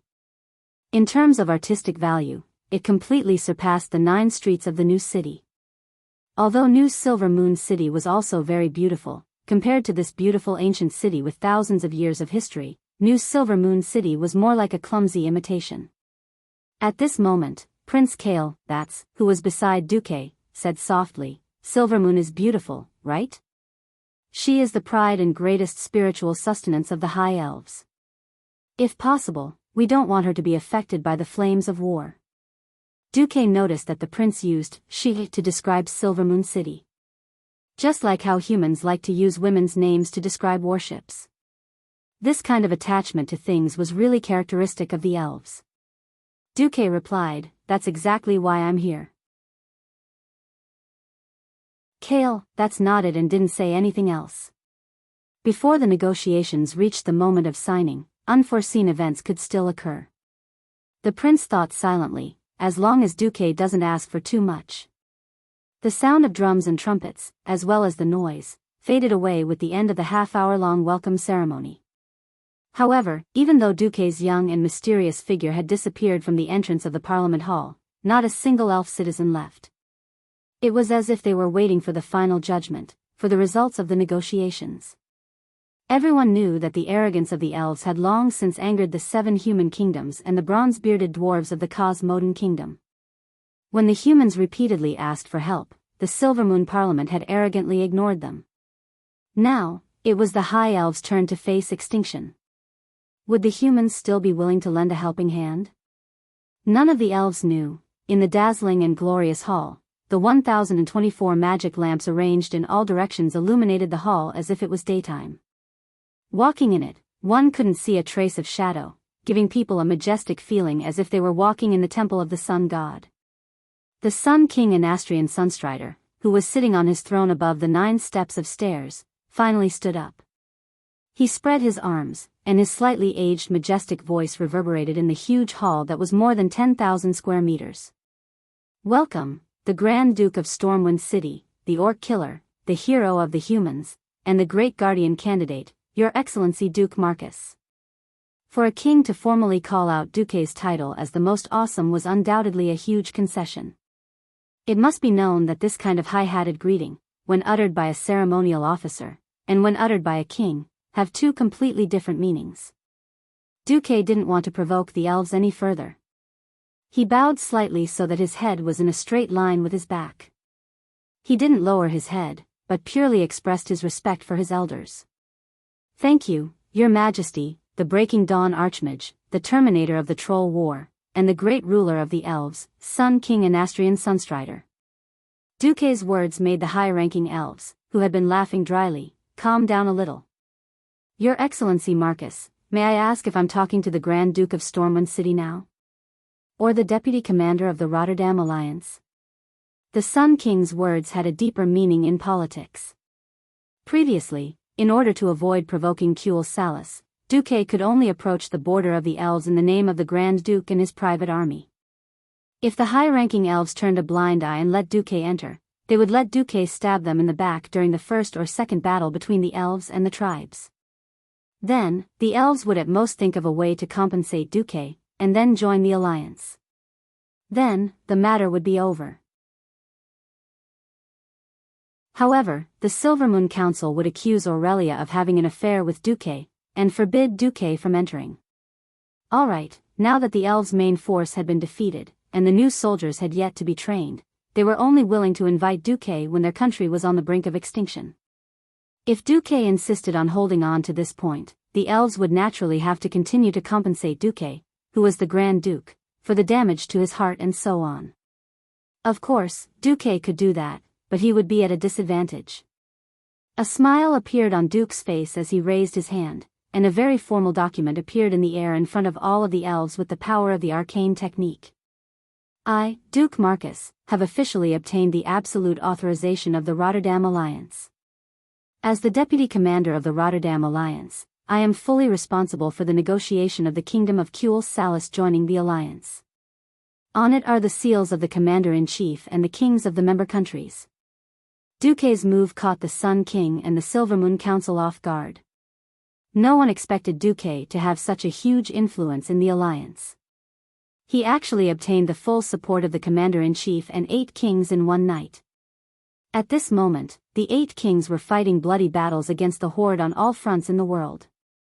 How much trust did it take for so many crafty kings to agree to give up their power in such a short period of time? How great was Duke's prestige? All the elves gasped.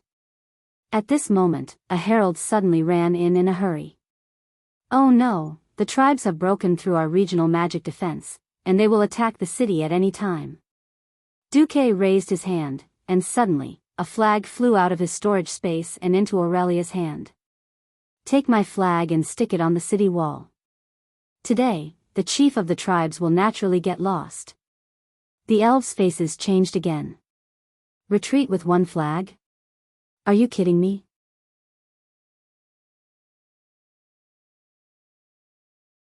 Chapter 389. If someone else dared to do such a thing in front of a group of high-level elves, it would be enough to say that the High Elves were a superior race and a nation of etiquette if they didn't burn him to death with magic fire on the spot. At first, the reaction of all the elves was that it was ridiculous. In other words, the humans thought that Duque was showing off.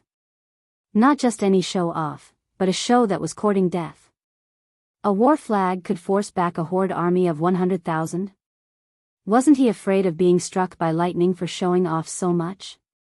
Several counselors were about to mock him, but all of them swallowed their words. Why? The name of a human. The shadow of a tree. Even if every counselor didn't like Duque, no one dared to deny Duque's achievements. There were many elves living in the human world, and the impact of the war had already spread to every country and city on the Lordaeron continent. There were a lot of orc heads on display outside more than one town. Duque's achievements were real. What if Duque's reputation was really so terrible that he could scare away the orcs with just a war flag? The elven counselors had to swallow their words and wait for the development of the situation.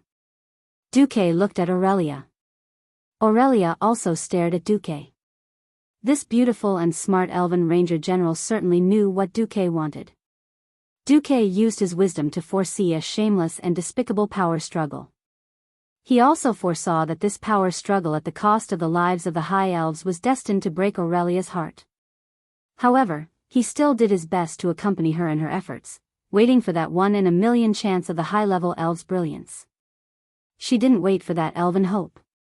She made things so difficult for Duque, made Duque do so much, and now it was time for her to give Duque an answer. Was she willing to use her transfer as the price in exchange for Duque's help to the High Elves for the last time? She gently closed her eyes and pondered for 2 seconds.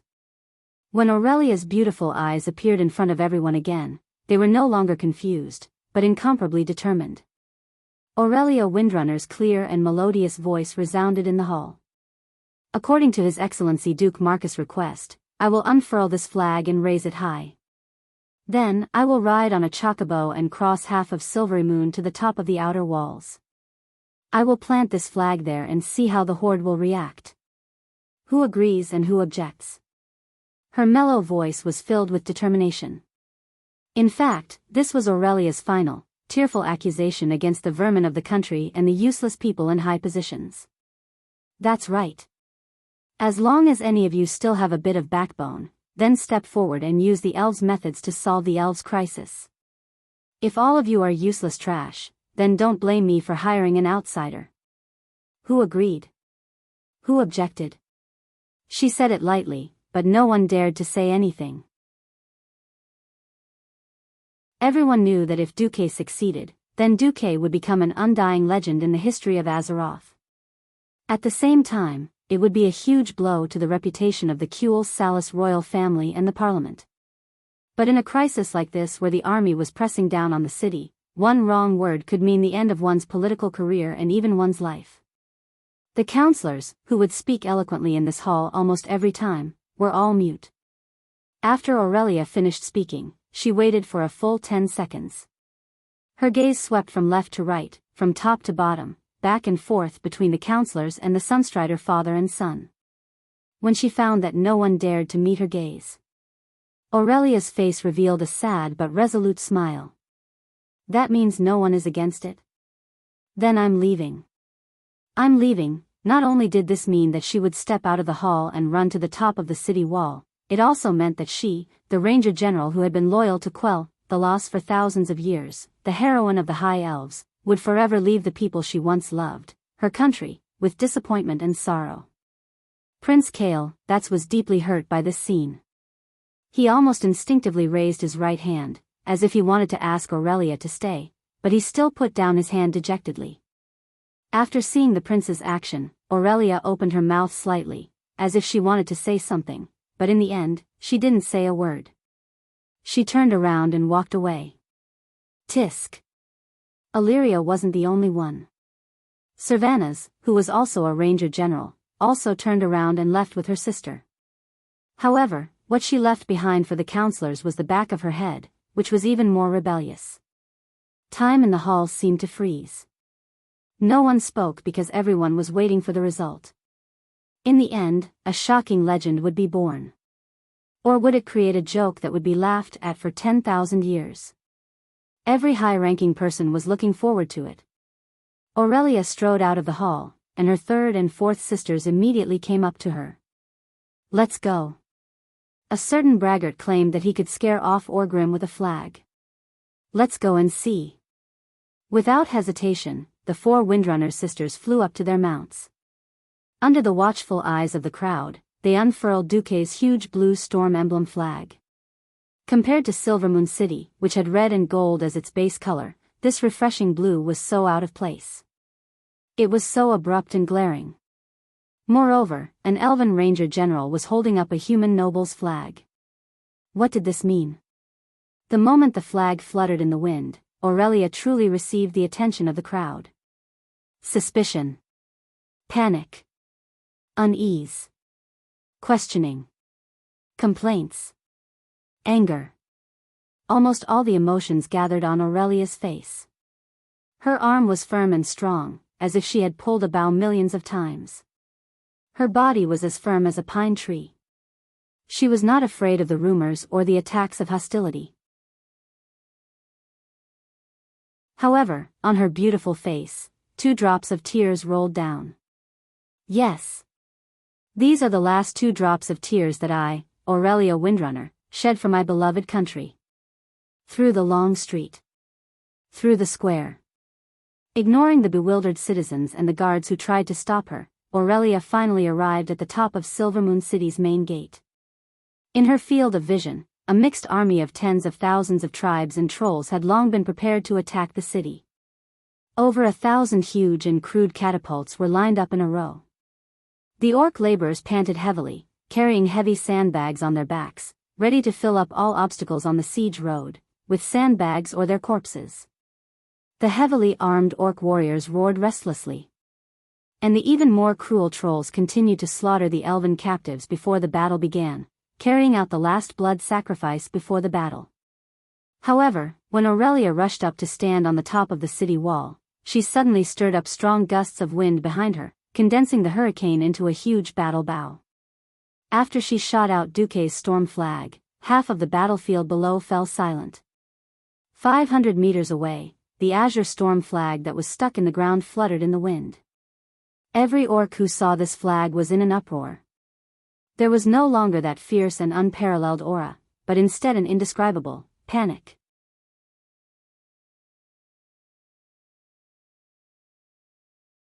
Chapter 390. It's Duke Marcus. It's Duke Marcus. It's really Duke Marcus. Beast men were very one-track minded. They worshipped their own culture and heritage. Apart from a very small number of ambitious people, most orcs would rather fight a giant dragon than learn even a single character in another language. There were not many foreign names that ordinary beast men could remember. 90% of beast men didn't even know what trolls were called. They were often called skinny when they needed to.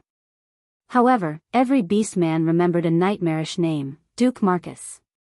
They also remembered his blue flag with the symbol of a tornado. Because this flag represented a terrifying legend that no orc hero had been able to break until now. There was only one meaning to this myth, and that was the blood of 500,000 orcs.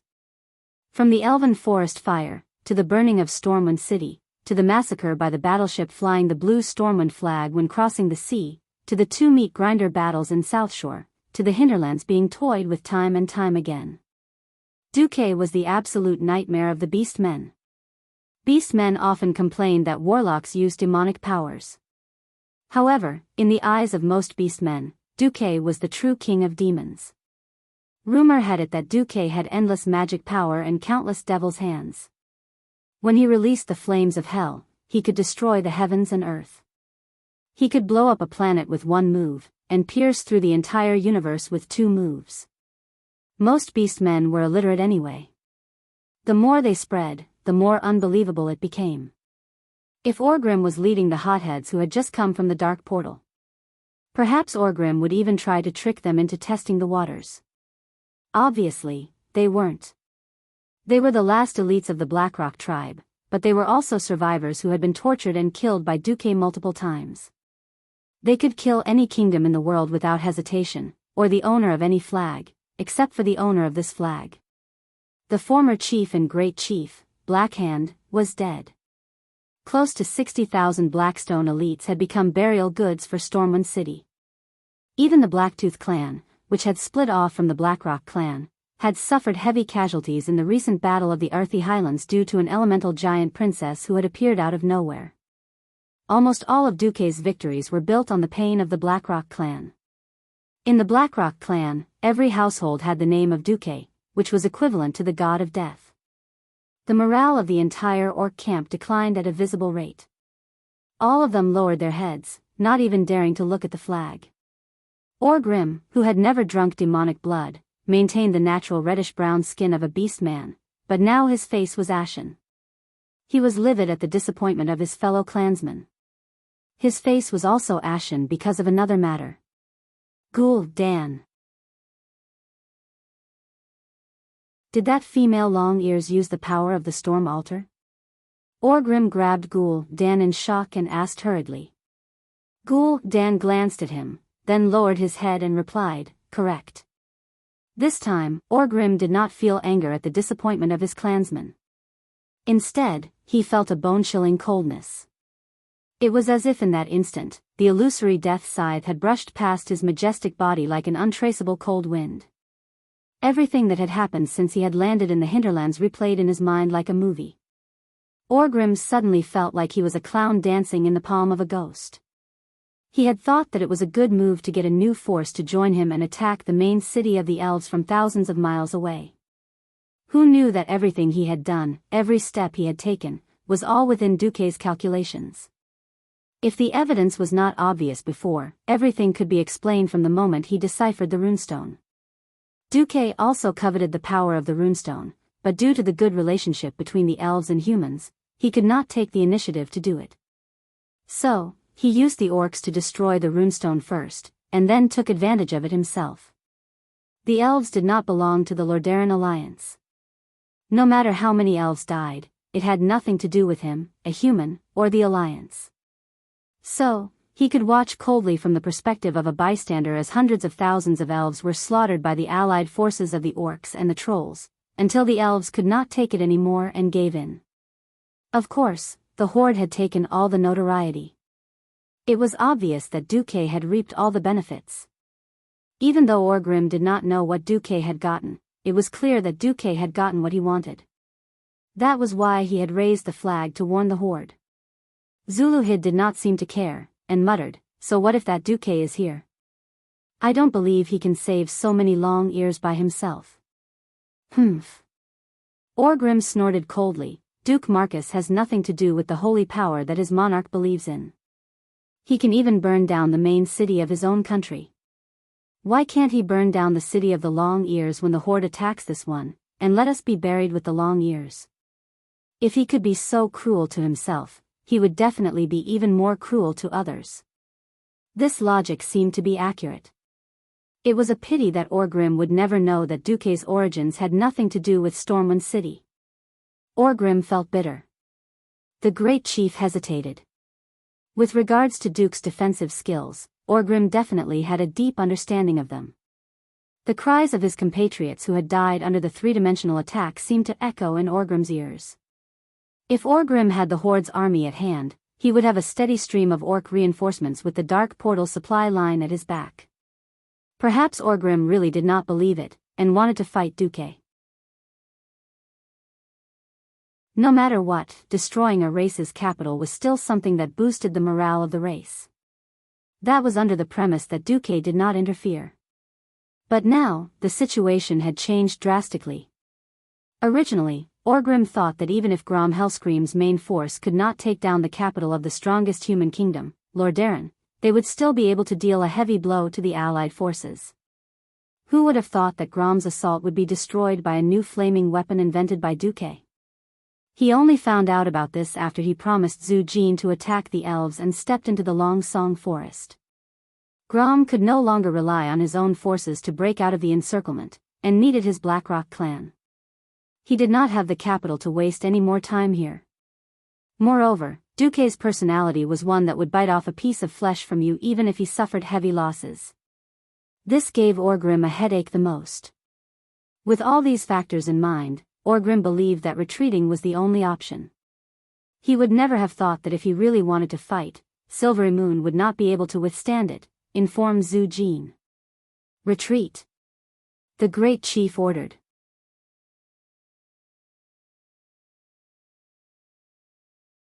Chapter 391. The ear-piercing sound of metal clanging rang out. Every orc lowered their shoulders as if they'd been pardoned, returning to camp with their equipment. On the city wall, every single elf had their mouths wide open in disbelief as they acted as witnesses to this miraculous scene in astonishment. They retreated just like that? An army of 100,000 had been scared off by a flag? What flag was that? By the light of the sun, could this be the flag of the legendary Titan of creation? On the city wall, the elves who didn't know what had happened were bursting with curiosity. They all looked inquisitively at General Aurelia, who'd shot the entire flag 500 meters away. Aurelia ignored their gazes and muttered to herself. He did it. Yes. He did.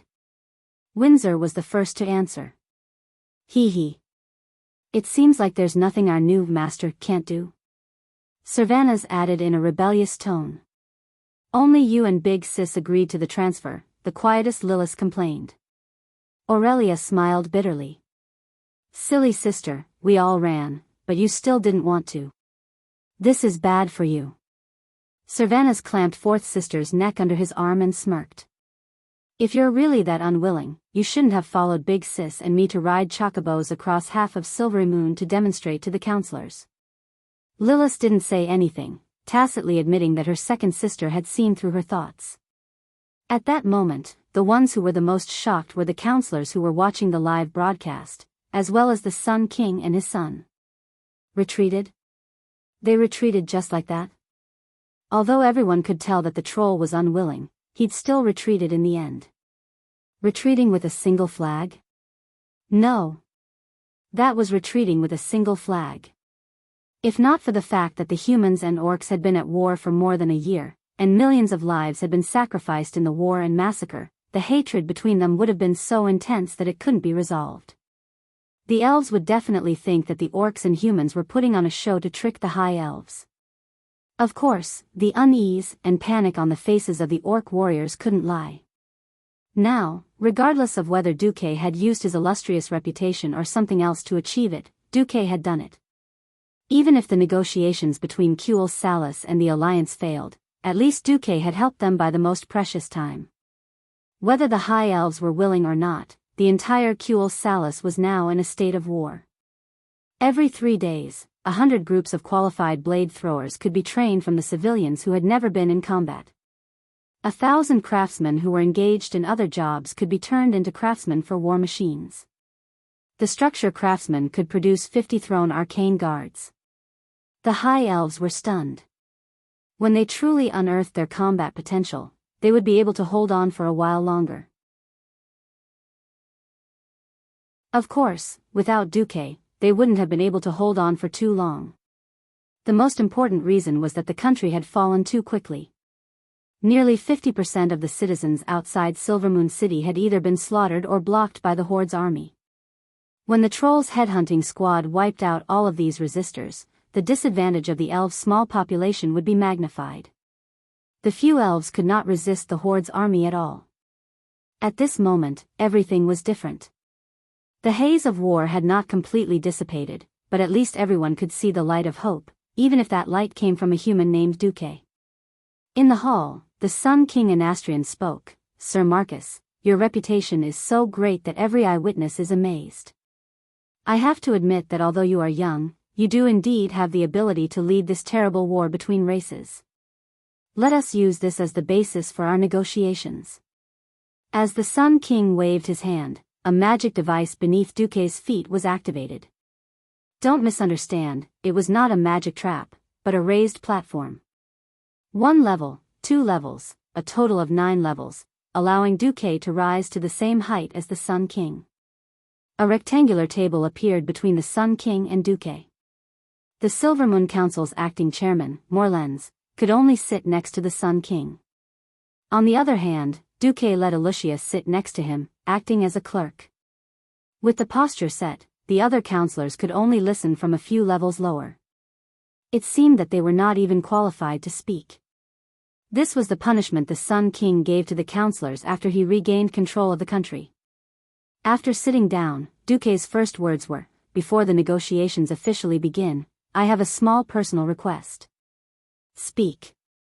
"I have great admiration for your Ranger General, Illyria Windrunner, and her Ranger family. After the war with the Beast Men, I will have a small half of the Elven Forest. Therefore, I need an excellent team of Rangers to help me take care of my forest. I wonder if your Majesty is willing to part with this? A small request? I'm afraid this is your biggest goal, isn't it?" Anastrian's murky eyes flashed with a glimmer of light. "The elves are free. We allow different opinions and lifestyles. Just like how our fellow night elves could not accept our pursuit of magic more than 6,000 years ago and agreed to let us leave. For those elves who wish to live a different life, we will not be overly demanding. Thank you in advance. But I also have a small condition. Duque narrowed his eyes, his deep black pupils bursting with a look that said, if you are too different, don't blame me for flipping the table. Speak.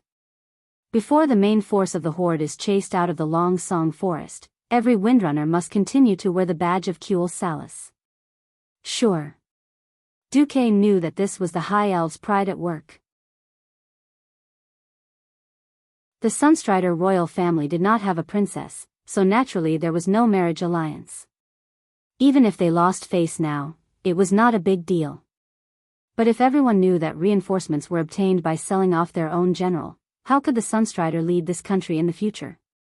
Contrary to the expectations of the Sun King and the Silver Moon Council, Duque did not put forward any harsh demands, such as territory or the large amount of magic literature and knowledge that the High Elves regarded as treasures. Instead, he put forward many things or requests that the High Elves did not understand. First, the Lordaeron Alliance urgently needed mages. After ensuring the safety of the Long Song forest, Cule Salus had to send no less than 20 Morning Star mages and 5 Radiant Moon mages to form a 1,000-man team of mages to participate in the battle against the orcs. The team of mages would listen directly to the current Commander-in-Chief and Deputy Commander-in-Chief of the Alliance. They would serve until the passage through which the orcs came to Azeroth, the Dark Portal, was closed. Second was technology. Duque did not ask for magic knowledge, but instead asked for a large pile of information on arcane construct guards, as well as magic crystals that could be counted in tons. Of course, this batch of crystals was a sky-high fortune for the Dalajan, but for Cule Salus, who owned the Sunwell and could mass-produce magic crystals, it was a drop in the bucket. Finally, there was the legal marriage and residency rights between the High Elves and humans.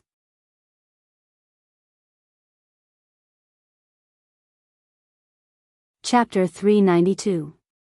The other counselors couldn't understand it. The old and wise Sun King understood most of it.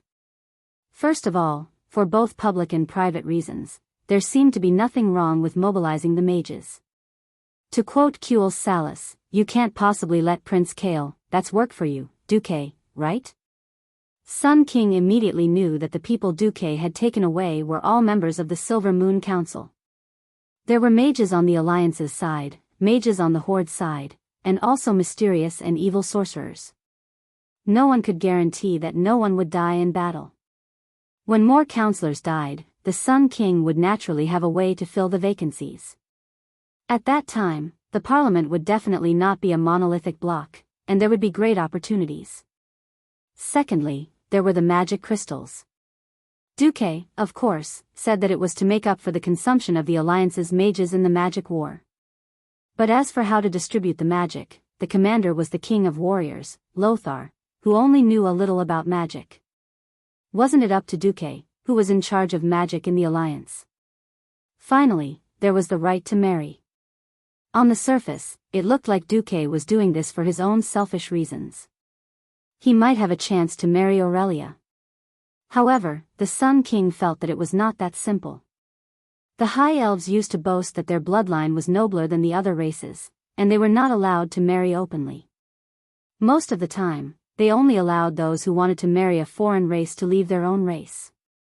Now that Duque had broken this restriction, there must be a deeper meaning behind it. However, it was not something that the Sun King could understand. In any case, Duque didn't make things difficult for the elves on the core issue that the elves were most concerned about. This was already Duque being merciful. After all the aid from the Alliance was specified within a limited time, the leaders of both sides officially signed. That night, the Sunstrider royal family eagerly announced their decision to join the Alliance to all their citizens, as well as all the terms transparently and openly. Duque even swore to the elven citizens that the Alliance had not made any unreasonable demands. That was all. Well, his personal request was actually more important. From Duque's point of view, the Windrunner family was worth more than all of Cule Salus. The tribe did not attack that night, so the Sun King decided to take advantage of this rare free time to hold a small party to celebrate joining the Alliance. Small only referred to the number of participants. The specifications were still off the charts. Almost all the big shots in Silvermoon City had come. Melodious music, psychedelic lighting, and especially elf-style sweet wine, in particular, when the marquises and duchesses deliberately showed off their curvaceous bodies in front of Duque deeply understood why people said that the upper class of the high elves was rather decadent. But then again, looking at the rosy cheeks, the delicate lips, the plump snow-white skin, and the towering twin peaks, Duke almost couldn't hold them in. Dear host, these females are very much in line with your aesthetic standards, but for the sake of your safety and integrity, I must inform you that the 4 female high elves with the surname Windrunner are watching you in a special way. Shut up. After bickering with the system elf in his own mental world, Duque saw Kale, that's coming over. Oh, that's rare. Duke, I thought you worked so hard to get father to approve the intermarriage because you wanted to get some benefits for yourself? Kale, that's and Duke didn't have any irreconcilable conflicts. It should be said that they didn't have any conflicts at all, so they were still considered friends in private. Duque raised his exquisite crystal wine glass. All right, I admit that the beauties of the high elves are definitely the most unique scenery I've seen in my life. For most high elves, time is eternal, and only white scenery is left in the sky of history. So they seek excitement and novelty to tell themselves that they are still alive. As expected of the handsome prince who was known for being cultured and refined. Even his casual words were so philosophical and poetic. Duque smiled. Does that mean that the universe in which you are in is blurred, and everything is like a dream? Kale, that was slightly stunned. He did not expect Duque to be so cultured. After all, he had never talked to Duque in detail, and subconsciously felt that a 16-year-old youth from a commoner's background would not have good self-restraint. Kale, that smiled subconsciously. If this is a dream, then it's too bad. I hope this is just a slight low point in the long river of history. Yes. This is indeed a low point for the high elves, as an ally of the elves for 3,000 years. And as a good friend of yours, Kale, should do my part to help you and the high elves rise again. Duque rarely boasted like this. Coupled with Duque's shocking achievements, this kind of empty promise seemed extra tempting. Kale, that was unusually clear-headed. Although I can't wait to see your heroism, Duque, before that, we have to at least wait for a new batch of soldiers to be trained. It's fine. In 5 days at most, our armies will be able to converge, and then we can hunt together, Duque said mysteriously. There were some things that could not be said openly. Kale, was not sure what Duque had prepared. But one thing was certain, and that was that Duque had found the Sunstrider royal family and not the Silvermoon Council as a partner. Finally getting rid of the wild bees and butterflies, it did not take Duque long to find Aurelia, who was drinking alone on a balcony not far from the banquet hall. Her gorgeous long golden hair fluttered gently in the night wind. Her exquisite and flawless facial features were like a perfect work of art. Under her thin eyelashes, the pair of green eyes that he had just glimpsed were closed, but one could still feel the charm that sucked people in. From a distance, her body was so slender that it seemed like porcelain that would shatter at a touch. She could not be considered the most perfect and beautiful. Purely from a delicate point of view, Aurelia even lost to Princess Kalia Menethil. But when he walked closer, he found that the long period of training made her figure easily outline a very sexy and wild beauty at any time. After killing so many people, there was naturally a faint murderous aura. This aura naturally made Aurelia a special existence that most people could only look at from afar and not play with. But to Duque, she exuded a breathtaking charm. It was such a beautiful woman who seemed to have walked out of the legends of bards, a mixture of wild and noble beauty, who had an indescribable desolation on her face at this moment. A gust of wind blew, and Aurelia turned her head, her green eyes staring at Duque. Do you know? Sometimes I wonder if I can continue to live in a dream called Supreme Glory of the High Elves if I kill you, and I don't have to bear the pain of leaving my compatriots and country.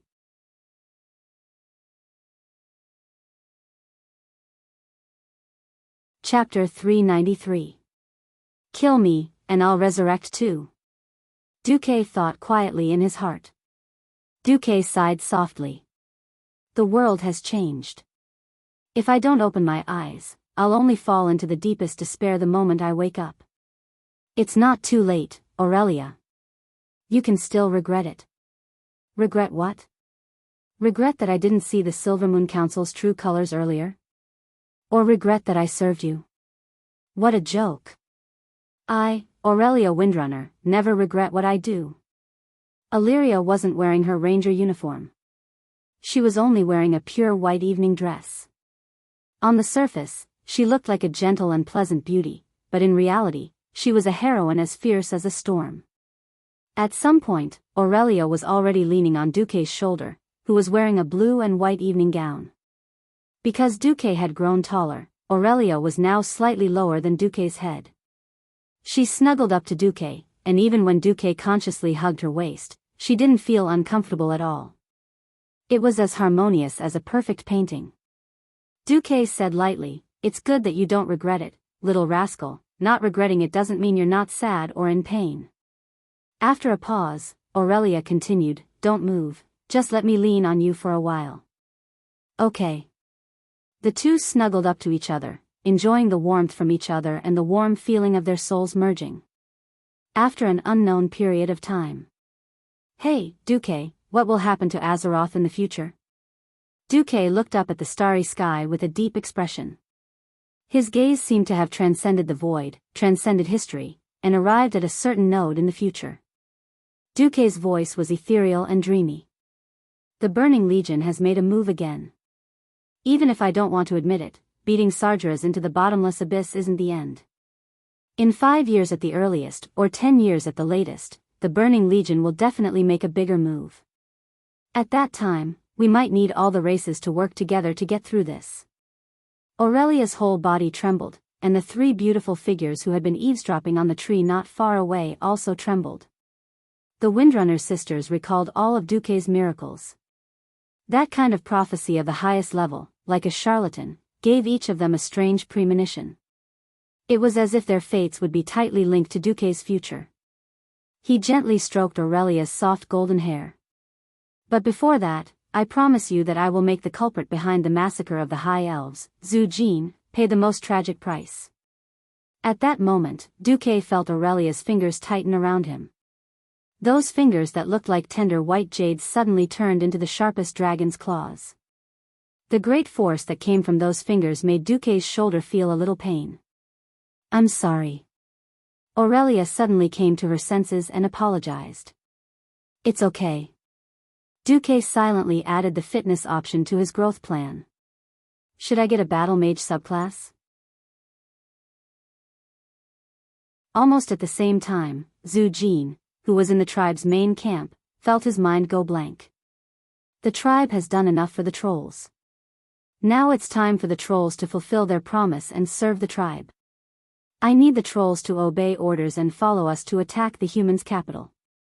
Zhu Jin thought that he was hearing things. However, the serious expressions of Orgrim and the other tribe chiefs told him that they were not joking. The hatred accumulated over the generations, the voices and smiles of the trolls who had died tragically, all of this seemed to naturally appear in his mind. He almost didn't think, and subconsciously smashed the table in front of him, shouting, "Don't worry, I'll kill you." Betrayal. This is the tribe's betrayal to the trolls. A ray of black light shot out from the Troll King's palm, almost splitting Orgrim's hideous face in half. It was a battle axe. A battle axe that had been strengthened by the power of storms. Kargath Blade Fist, the chieftain of the Shattered Palm clan, swung the blade attached to his arm like lightning, instantly knocking away the battle axe that Zhu Jin had thrown. The battle axe that flew away hit the largest support of the huge tent. With a loud bang, a gust of wind shot out from the axe. Under the impact of the wind, the huge tent that was made of animal skin was torn into pieces by the huge force, flying everywhere in an instant. The turbulence caused by the wind instantly sent a few of the personal guards stationed near the chieftain's tent flying. One of them even crashed into a huge stone pillar beside the tent, almost causing him to cry out in pain. However, the loyal personal guard did not have the time to complain. He ignored the pain in his back that felt like all the bones in his body had been broken, and crawled up from the ground. As he rushed towards the tent, he shouted, "Enemy attack!" The chieftain's tent was attacked? In less than a second, the entire tribe's camp was in an uproar. It's okay. Calm down. All of you, calm down. Orgrim's thunderous roar temporarily calmed the crowd down. When the gigantic tent collapsed, revealing the panting Zhu Jin and the cold-looking Kargath, who had raised the sharp blade in his arm, all of them realized that the trolls and the horde seemed to have fallen apart. Zhu Jin was not alone. Besides Zhu Jin, there were also a few chieftains from different clans. It would not be an exaggeration to say that Zhu Jin was a small chieftain of the tribe. When Zhu Jin got into a fighting stance, they naturally took out their weapons. Originally, the beastmen and trolls had already set up camp together, and there were no fences separating them. Now that there was such a sudden turn of events, everyone was dumbfounded. They picked up their weapons, not knowing whether they should attack or not. Orgrim. You liar. We agreed to conquer the entire world together. The beastmen wanted the plains and mountains, and the trolls wanted all the forests. Zhu Jin excitedly waved his long and powerful arms, roaring loudly. The tribe did not lie to you. This is our final goal. However, in the contract, we wrote that the tribe will help you defeat the main forces of the High Elves, and the trolls will take their final revenge. It was clearly written in the contract. Orgrim took out the contract and raised it up high. The tribe has killed a total of 70,000 High Elves in the 2 battles. In reality, you trolls have also killed more than 100,000 High Elven civilians. The tribe has fulfilled its promise. No. This is not enough. Those long-eared Silvery Moon City are still here. Why? Why did the beastmen retreat when they saw the blue war flag today? No, the main point is not the war flag. The main point is that we have received the latest news. The tribe's other army of 200,000 beastmen has been obstructed and surrounded in the Silvery Pine Forest. We need to quickly conquer the capital of a human kingdom, reduce the pressure on them, and rescue them. Orgrim tried to cover up everything by saying that it was a strategic need. From a strategic point of view, Orgrim's choice was undoubtedly correct.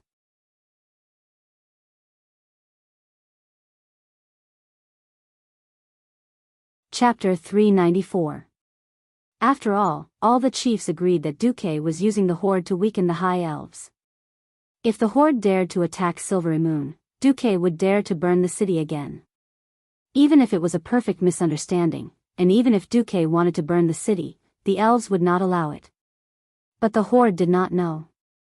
An alliance that had not been broken for 2,800 years. It sounded grand, didn't it? The horde was a different race and lacked information. Who knew about the petty conflicts between the humans and the elves? In the end, all the chiefs thought that rather than wasting their elites on the elves, who could not harm the humans, it was better to send troops to attack the humans' vital cities. It was a pity that a very intelligent beastman leader met a great demon leader who only knew how to act based on emotions and had long since been blinded by hatred. The result was destined to be a tragedy. No.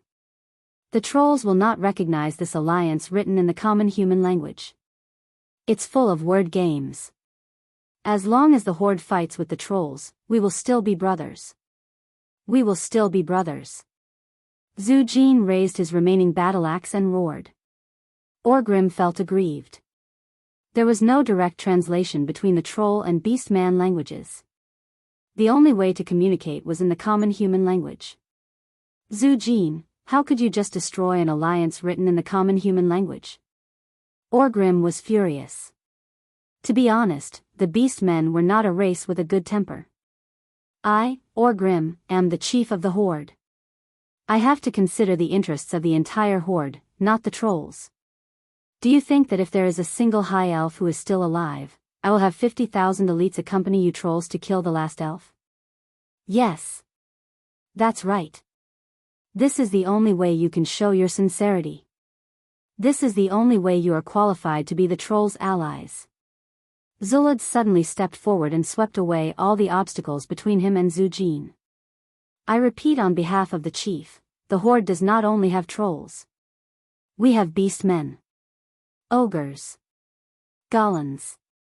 Death Knights.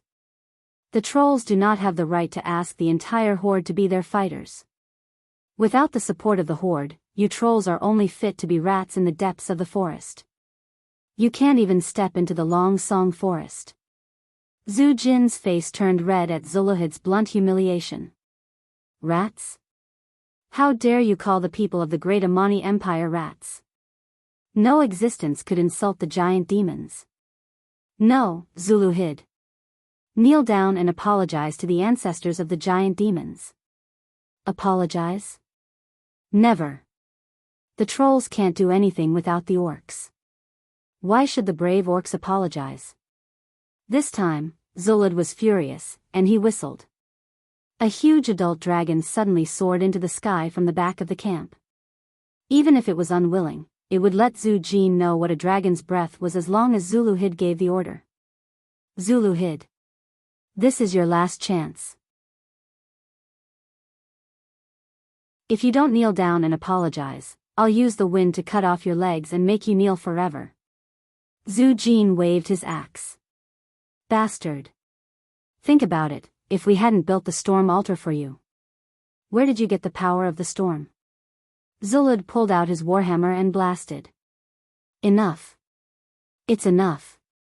Do you really want to fight here and let the humans and elves on the walls laugh at us? Orgrim rushed in between the two and smashed his hammer into the ground. Sand flew everywhere, and a huge circular pit with a diameter of more than 3 meters appeared. Everyone could feel the frightening power of the great chief. For a moment, the whole place was silent. However, the tense atmosphere did not ease at all. Orgrim saw that the ogres and orcs, who had always been close to each other, were now standing in 2 distinct lines. They held their weapons in their hands and looked at each other nervously. Orgrim suddenly realized that the honeymoon period between the horde and the giant demons had ended the moment Duke's war flag appeared. Orgrim recited the nightmarish name with the greatest hatred in his heart. Duke Marcus. Is this your plan? Is this what you wanted to see? Very well. I, Orgrim, will remember your treachery. Orgrim gritted his sharp teeth, and suddenly looked up at Zhu Jin, his eyes like lightning. Wake up. Zhu Jin. The war between the giant demons and the elves has lasted for 6,000 years. In these 6,000 years, neither of you have completely destroyed the other. It is not easy to destroy the other in a short period of time. In order to destroy an intelligent race, it would take a long time and many victories, little by little. The giant demons have won enough this time. As long as the giant demons remain in the horde, we will destroy all the elves, humans, and dwarves, and dominate this planet. Orgrim's earnest guidance could not be said to be without good intentions. If it were another clear-headed leader with a higher level of intelligence, perhaps he would have listened. Unfortunately, revenge and the consecutive victories had caused Zhu Jin's originally low intelligence to fall to the same level as a retard. He decisively refused. There's no need. The giant demons are ashamed to be associated with a tribe that was scared away by a flag. Zhu Jin raised the remaining axe in his hand and shouted, Giant demons. We don't need to rely on the cowardly orc tribe. We can destroy Silvery Moon City ourselves. The hearts of the giant demons were stirred up by Zhu Jin's provocative declaration. They immediately raised their weapons and let out a heaven-shaking roar. Their spears were like a forest, and it really did look like that. Zhu Jin didn't care about Orgrim and the others' reactions. He just led the troll chieftains away. Idiot. Don't you think that without us, they wouldn't even have the right to step into the eternal song forest? Zuluhid scolded. What should we do? Kargath Bladefist asked. Go. And as soon as possible. Orgrim picked up the map that had fallen to the ground and drew a circle on it.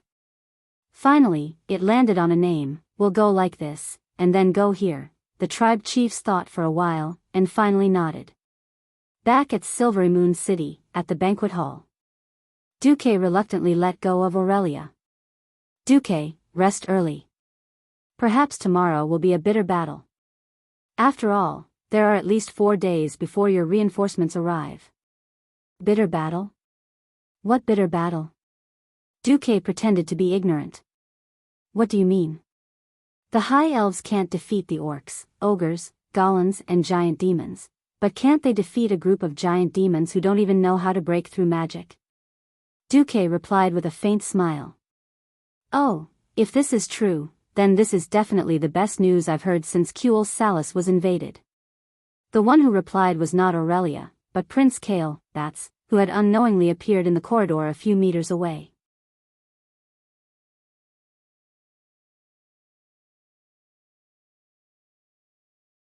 Chapter 395. Raising his hand, the prince bowed apologetically. I didn't mean to eavesdrop on your conversation. I just happened to hear it when I came over. Aurelia shrugged, indicating that she had already sensed it. It's okay. I don't mind. The prince immediately asked anxiously, is this the hunt you were talking about? Yes. If I'm not wrong, my appearance was enough to make the chief of the tribe, Orgrim, give up on attacking Silvermoon City and ask the trolls to leave with the tribe. But Orgrim obviously underestimated the trolls' hatred, madness, and stubbornness towards the elves. So the division of the tribe is almost inevitable. At the earliest, the main force of the tribe will leave tonight, leaving only the trolls to continue attacking Silvermoon City. Duque's words made the eyes of the prince, Aurelia, and the 3 windrunners in charge of eavesdropping immediately brighten. Really? 1 man and 4 women, 5 voices almost at the same time. F***ck, Illyria was his rumored girlfriend. Forget about his rumored future sisters-in-law eavesdropping, they even gave themselves away together. What the hell was this? Duque was very embarrassed. Duque could only pretend that he was not talking about love and communicating with Aurelia. With a businesslike expression, he raised the wine glass that he had placed on the balcony railing. Yes. A hunt. Consider it a small gift from me and Kale, that's as a witness of friendship. Awesome. Too awesome. Kale, eyebrows almost stretched to the side of the door frame in joy. Of course, this was an exaggerated figure of speech. Don't believe it. But the prince's joy was not simple. Kale, had lived for more than 1,000 years, and he had also been an idiot for more than 1,000 years. He had always been a perfectionist, and he had always lived in the gap between responsibility and glory. He was afraid that if he did not do well, he would not be able to be a role model for the elves. So Kale, had always been more demanding of himself than a Virgo's perfectionist creed. Ever since his army was defeated, he had been under too much pressure. Even if he did not want to listen or ask. He could still hear the criticism of his subjects from time to time, and feel the resentful gazes of the families of the fallen. Those were the lives of 20,000 high elves. Just like that, the hopes of the clansmen were destroyed by him. Perhaps he could use various objective circumstances to explain this defeat. But to him, Kale, this was the worst first battle he had ever had. A defeat was a defeat. No matter what explanation he used, this was a stain that he, Kale, could not erase. A stain that would accompany him for life. For the past few days, he had been trying his best to cheer himself up, comforting and encouraging himself. However, his mental exhaustion was getting worse. He really didn't know when the mountain-like mental pressure would crush him. Just when he felt that he couldn't take it anymore and was about to collapse, Duque actually said that he would give him a great credit? Even if he knew that Duque would get the most credit. But his heart couldn't help but jump for joy. That's right. Even if it was a victory without doing anything. It was 10,000 times better than not winning. On the other side, Aurelia also tactfully resolved the prince's embarrassment. His Highness Kale, is an excellent prince. Unfortunately, the situation forced him to put an excessive burden on his shoulders too early. If it was done step by step, His Highness would definitely do better. Yes. That previous battle was a pity. To let a dumb guy with no military experience. Dumb guy? Kale, was puzzled by this title. Duque, this bastard, was seriously making up a big truth that even he didn't believe. In my hometown, it's customary to add the word Z to the first word of a man's name to form a nickname for him. That's why I'm used to calling Kale, that's dumb guy. Sorry, if you don't like it, I can. No, no, no. I like the title, dumb guy, very much. Kale, that's voluntarily entered the dumb guy mode. Please go back to the previous topic. Well, even the gods couldn't save him. Why do humans have knight candidates and reserve soldiers? It's the same logic. To suddenly let a dumb guy who has never commanded an army command 20,000 people, to be honest, it's not your fault. It's the council that forced you to take the position of commander. Kale, that's frowned slightly. But Duque, you don't seem to have any battlefield experience before? No, no, no. I do. When I first became an earth mage, I commanded a dozen mercenaries to deal with the gnolls. Then it was the fishmen and the nagas. Then I led the most experienced Sir Lothar and more than 200 elites to raid Karazhan. Then I organized the defense of a district in Stormwind City. Duque continued to speak the big truth with a serious face. Duque had indeed climbed up step by step, but his miraculous performance in suppressing the tribes was all because he was familiar with history as a transmigrator. Anyway, it was enough to fool the inexperienced Kale, that's. Aurelia didn't think there was anything wrong with it.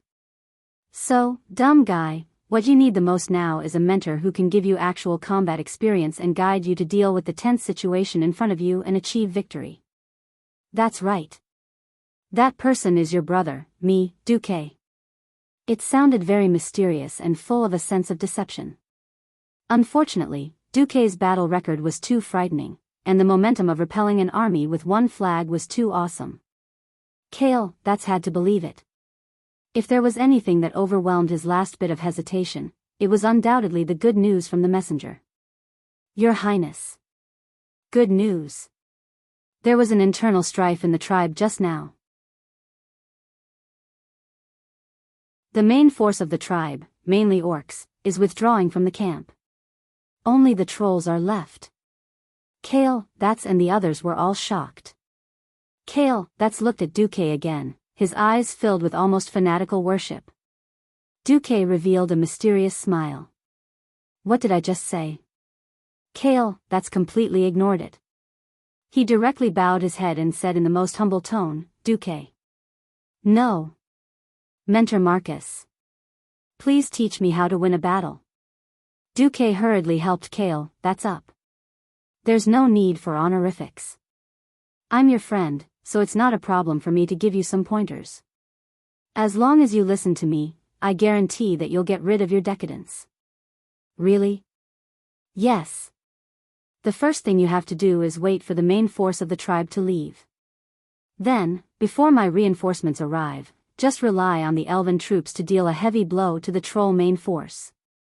What? Kale, that's immediately lost his voice. Please, have some confidence in yourself, okay? You're now facing a troll army that, except for a few leaders, doesn't know magic at all and can't fight against magic. Didn't you high elves use magic to oppress the trolls for thousands of years? What you did in the past, just do it now. I'll teach you how to deal with the powerhouses on the other side. Duque patiently guided. Oh, no, patiently instructed the dumb guy.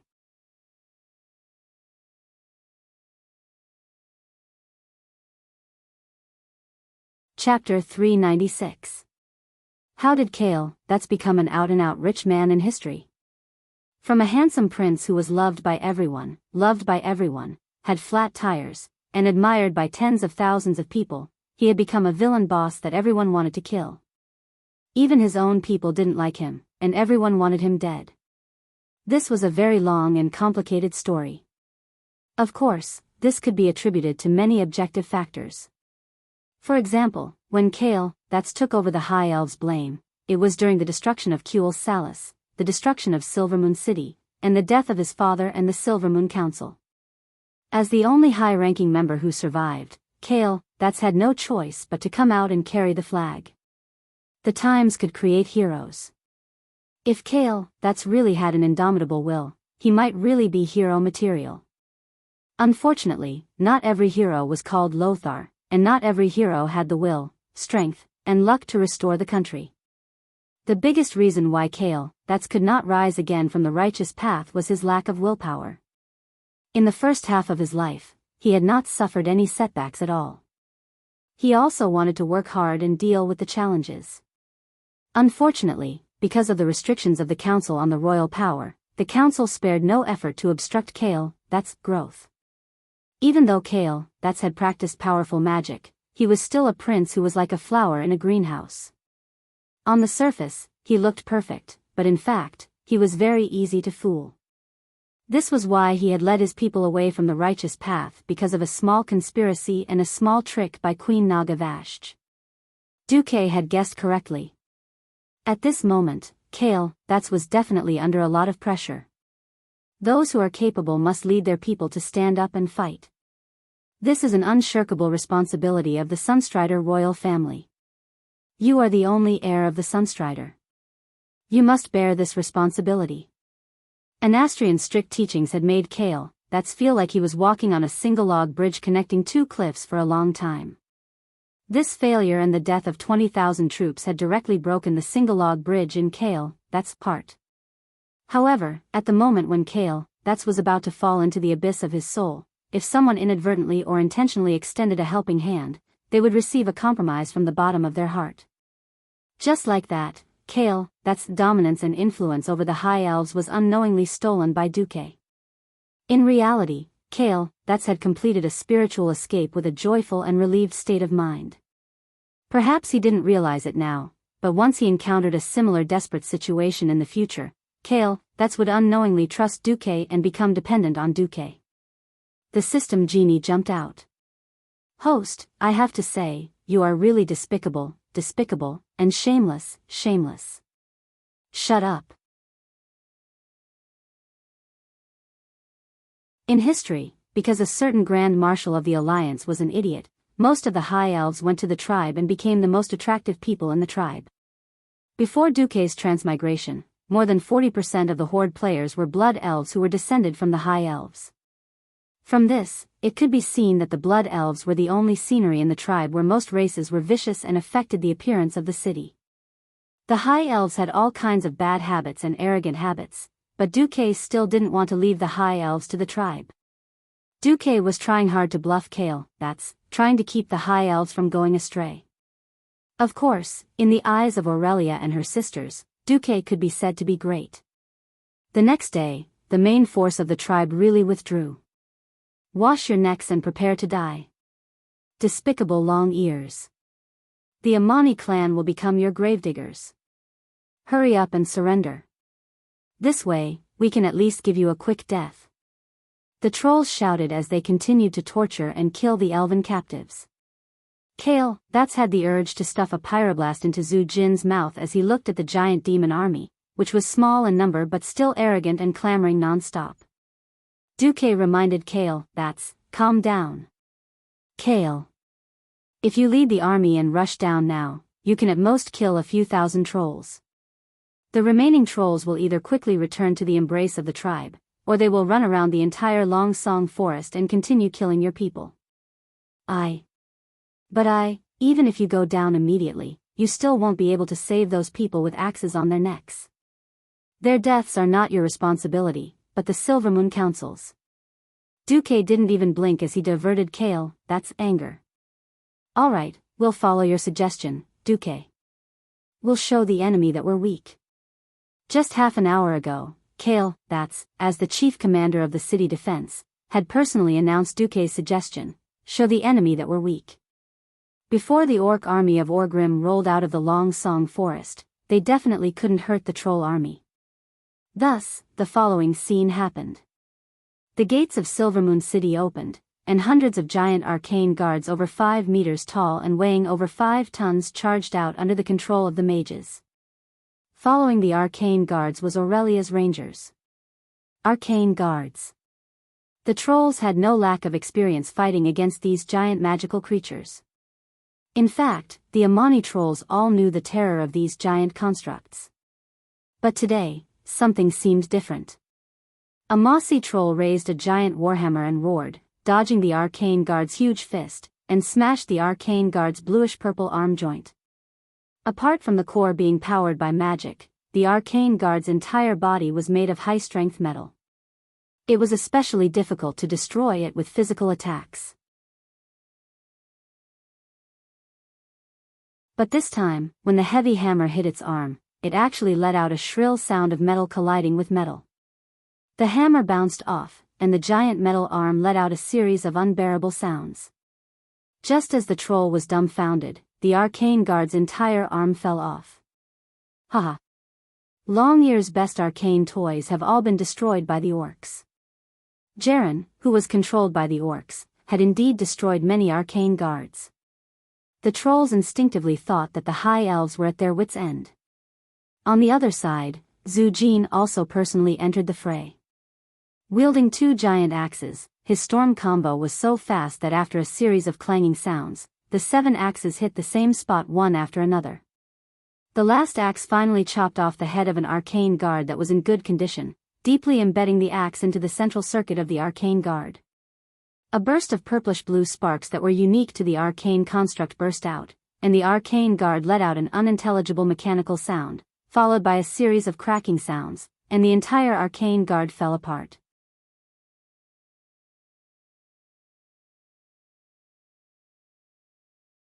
Chapter 397. In the forest not far from the battlefield in front of Silvery Moon, a few orc scouts were watching the scene unfold before them. The mystics of the horde were mainly warlocks, with shamans as support. All the twin-headed ogre mages were pure elemental attack mages, unlike the humans in the Dalajan kingdom, who had spent more than 2,000 years to develop a complete magic civilization. The horde did not have magical communication. In terms of sending messages, they were still in the era of running and messengers. No one in the horde felt that there was a problem. In fact, Orgrim was already very satisfied with the addition of the red dragon to the team of messengers. Now, these scouts quickly got what they wanted. When the scouts caught up to Orgrim, they reported to the chief how the high elves had easily and effectively sent the unsteady arcane guards to their deaths, and how the high elven rangers had accurately dodged the rain of javelins that were almost invisible to the naked eye. In the end, the trolls had won the battle. Orgrim let out a long sigh. Someone will have to pay a terrible price for their stupidity. Before it was us, now it's the trolls. But at least I can confirm that Silvery Moon is indeed under Duke's command. The chieftains who were walking slowly beside Orgrim all nodded their heads, as if saying yes. Duke's expression of approval was that's F** King Sinister. If the elves had heavily injured the trolls after the horde's main force had retreated, Zhu Jin might have woken up and come back pitifully to the horde. That way, even if Zhu Jin was useless, he could still bring 20 to 30,000 trolls who were good at throwing javelins. Unfortunately, Duke did not give Orgrim the chance. As long as the orcs did not leave, Duke would suppress the high elves and not lay a hand on the trolls. Didn't the trolls want to win? Here, I'll send you some useless toys to dismantle every day to fool those silly trolls into thinking that I can really win. But the horde could not wait. Orgrim did not know how long Dogram Hellscream could last. Moreover, Duke's reinforcements had already started to enter Longsong Forest. They maintained a safe distance of at least 150 kilometers from the main force of the tribe and took a detour from the west side of the forest towards Silvermoon City. It wasn't that Orgrim didn't think of ambushing the reinforcements, but when he found out that Duke had managed to bring Stormwind's fleet to the west coast of Longsong Forest, he knew that the horde had no chance here. Between the orc army and the human reinforcements, there was still an army of early warning robots that covered the mountains and plains. In the worst-case scenario, if the human reinforcements were really ambushed by the horde, they could still retreat to the sea under the cover of the cannons of the warships. Who said that your tribe doesn't have sea power? Duke Marcus, how great would it be if you were an orc? Orgrim muttered to himself. He then raised his head and said without turning his head, "Let's go. One day, we will conquer the entire world. When that time comes, every human, elf, and dwarf will have to crawl under the feet of the orcs." Even though the Battle of Quell, the loss gave Orgrim the feeling that it started anticlimactic, but the humans' use of tactics and strategies, especially Duke's military tactics, seemed to have opened a door to a wider field for him, and Orgrim felt that he had benefited a lot from it. Orgrim was not the only one who had benefited greatly. Kale, that was the same. For 3 consecutive days, Kale, that's listened to the rangers report on the retreat of the orcs while watching the trolls' monkey show. Not only Kale, but even the high elves guarding the city began to feel a sense of superiority. It had to be said that the trolls had put in a lot of effort to attack the city.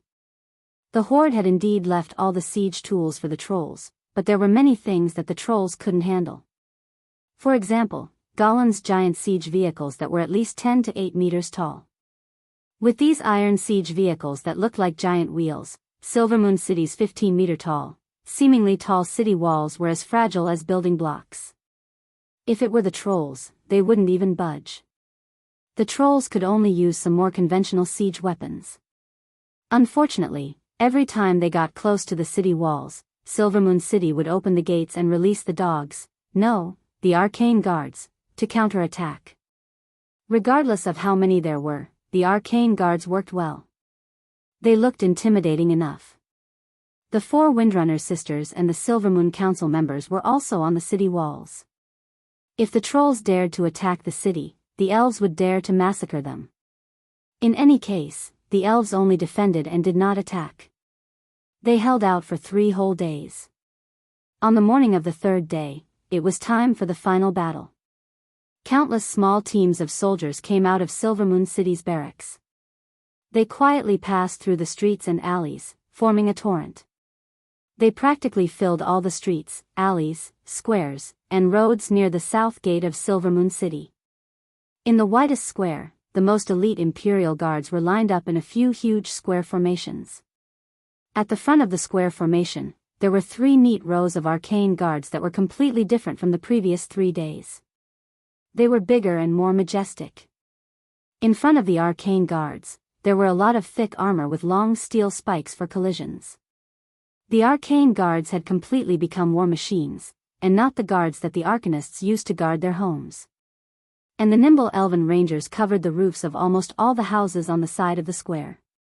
Originally, none of the high-level elves approved of Kale, that's risky counterattack.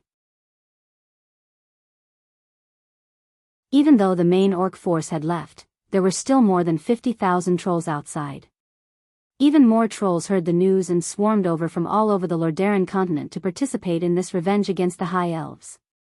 But when Duque secretly brought Anastrian and Kale, that's to a forest to the west of Silvermoon City, the Sunstrider father and son immediately understood Duque's intentions. The 800 Griffin Knights led by the Wildhammer Dwarf King, Kudrin, was the greatest insurance. If anything really happened, these griffins could definitely come out at the critical moment to teach the trolls a lesson. Wasn't this kind of easy victory the best way to restore the reputation of the Sunstrider Wang family? Leaving a few trusted aides by Kudrin's side to act as liaisons and surveillance, the Sun King brazenly pushed for this great counterattack. Woo! The rhythmic sound of the elven horn stunned Zhu Jin, who was preparing to attack the city. The gates of Silvermoon City opened once again. Unlike the previous few times, as if afraid that the trolls would take the opportunity to rush in, only one gate was opened. This time, all 7 gates were opened.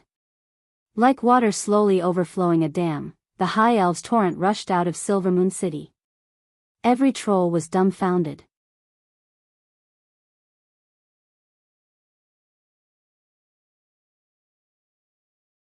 Chapter 398. The first to bear the brunt were the modified arcane guards. The trolls began to doubt their eyes when they saw the arcane guards that were completely different from the elves. The elven arcane guard had soft curves all over its body. Apart from its huge fists, when the arcane guard was motionless, it looked like a huge sculpture. The modified arcane guards were filled with a primitive and barbaric style.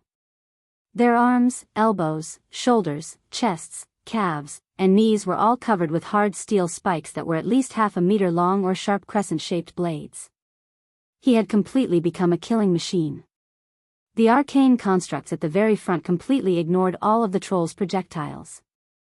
The metal javelins and catapults bounced off as soon as they hit the trolls.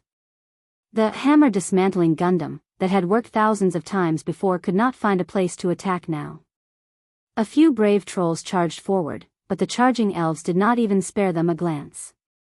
Every elf stared at the trolls as if they were idiots. That was the truth. The sledgehammers were stuck in the dense spikes of the arcane guards. It was wishful thinking to hit the joints. As a result, the trolls were directly hit by the arcane guards. They were definitely lucky to be sent flying, with a few broken ribs and vomiting blood. The ones who suffered the most were those who were nailed to the calves of the arcane guards like pieces of beef waiting to be barbecued. They were neither dead nor alive. The trolls' powerful healing ability made them unable to die for a long time. Their bodies were hooked by the slightly curved spikes and could not be pulled out at all. With every step the arcane guard took, the wounds on his body tore open, and he let out a tragic wail. If the giant beast Golan or the agile twin-headed ogre warriors were still here, they could at least rely on the brute force of these non-human monsters to forcefully resist the arcane guards with their strength and heavy weapons. Unfortunately, there were no ifs in this world. The trolls were generally more than 2 meters tall. In front of these huge magical and mechanical creatures, they were as laughable as ants. No, Zhu Jin's subordinate, Nararak, roared. As one of the best who had undergone the transformation of the Storm Altar, Nararak had obtained a transformation ability similar to that of a druid. With a roar that sounded like it came from ancient times, he turned into a giant bear that was more than 6 meters tall and weighed at least 5 tons. The giant bear was charging. It was an unscientific combat technique based on the warrior's charge skill. The huge and sharp bear claws dug a deep ravine on the ground that was deep enough to fit a person's calf. The huge and exaggerated figure left a stream of light on the ground. Wild assault. Using its extraordinarily thick fur, Nararak's bear paw smashed the spikes and blades on the arcane guard's body before smashing the arcane construct's joints. After the giant arcana guard collapsed, it seemed to be struggling to get up. In the blink of an eye, the giant bear had smashed the arcana technique core with its claws. On the city wall, Kale, that's frowned. Duque's voice rang in the prince's ear, let Saladre and Segunar go up with 2 healers. Send a team of elite rangers or mages to take care of the rest. Kale, that's did as he was told, and the effect was immediate. Nararak, who had a particularly powerful impact, was immediately restrained. The prince's 2 strong hands were just in time to restrain Nararak. At this time, another troll that could summon hurricanes and lightning appeared. He was Eichelson, who had the resounding nickname of Eagle God. He destroyed 3 arcana guards with a powerful lightning strike, and then summoned hurricanes that easily swept away a large number of elven soldiers. Kale, that's face twitched as he looked at the soldiers who were sent flying into the sky and blasted into charcoal by the terrifying lightning strike. Duque snapped his fingers and summoned Aurelia and Cervantes. Duque's instructions were simple and violent. Stand in the eye of the storm and shoot everything that has nothing to do with the elves. On the battlefield, rescue was like putting out a fire. Every moment of delay was the loss of dozens of lives. The Windrunner sisters leaped from the top of the high city wall and glided into the battlefield. After 7 or 8 quick and agile jumps, they faced off against Eichelson. Next, a few of Zhu Jin's subordinates who had been strengthened by the Storm Altar acted for the first time. However, after a short period of viciousness, Duque gave the prince a few pointers, and those guys were restrained. At this time, the way Kale, that's looked at Duque changed. Duque's foresight was not enough to describe Eichelson. His earth-shattering power of observation was not enough to describe him. The kind of penetrating power that could see through the enemy's weakness with a glance. This made Kale, that's admire him greatly. A feeling of worship grew wildly in the heart of the Sunstrider prince. Kaisi, this is actually not a big deal. Actually, after Aurelia told me that Ghoul Dan destroyed the runestone, I rushed to the scene. After some research, I had already deduced 80% of the opponent's skills and strength, and had already thought of a countermeasure. The response I made after seeing it on the battlefield was just a supplement to what I've been thinking these past few days. Duque. I admire you. You don't need to admire me. You can do this too. As long as you are good at observation and thinking, you will be able to discover many things that you have been ignoring before. As long as you make more complete preparations than the enemy, the scales of victory will naturally tilt towards your side during the confrontation on the battlefield. I have learned from you. Kale, that's bowed deeply to Duque. Duque gladly accepted it. The trolls had always been at a disadvantage when fighting against the elves. After the experts strengthened by the storm altar were restrained, the trolls were once again at their wits' end. The scattered spears thrown at the elven troops were mostly blocked by the ferocious arcane guards at the front. Less than 10% of the spears were thrown at the back. Even if a few elves fell occasionally, the soldiers at the back would immediately fill in the gaps. The enemies in front of them seemed endless, causing Zhu Jin to feel a sense of helplessness. In terms of numbers, the trolls definitely had the upper hand. However, when hundreds of arcane guards lined up in a row and pressed down with an earth-shattering momentum, it felt like the elves had become a true army. Although the trolls did not put down their weapons and escape, they could not help but retreat uncontrollably. They wanted to retreat from the plains in front of Silvery Moon back into the Long Song forest. At least the complex terrain there could stop the huge arcane guards' charge. At least there, they did not need to face the astonishing momentum that could make the earth tremble.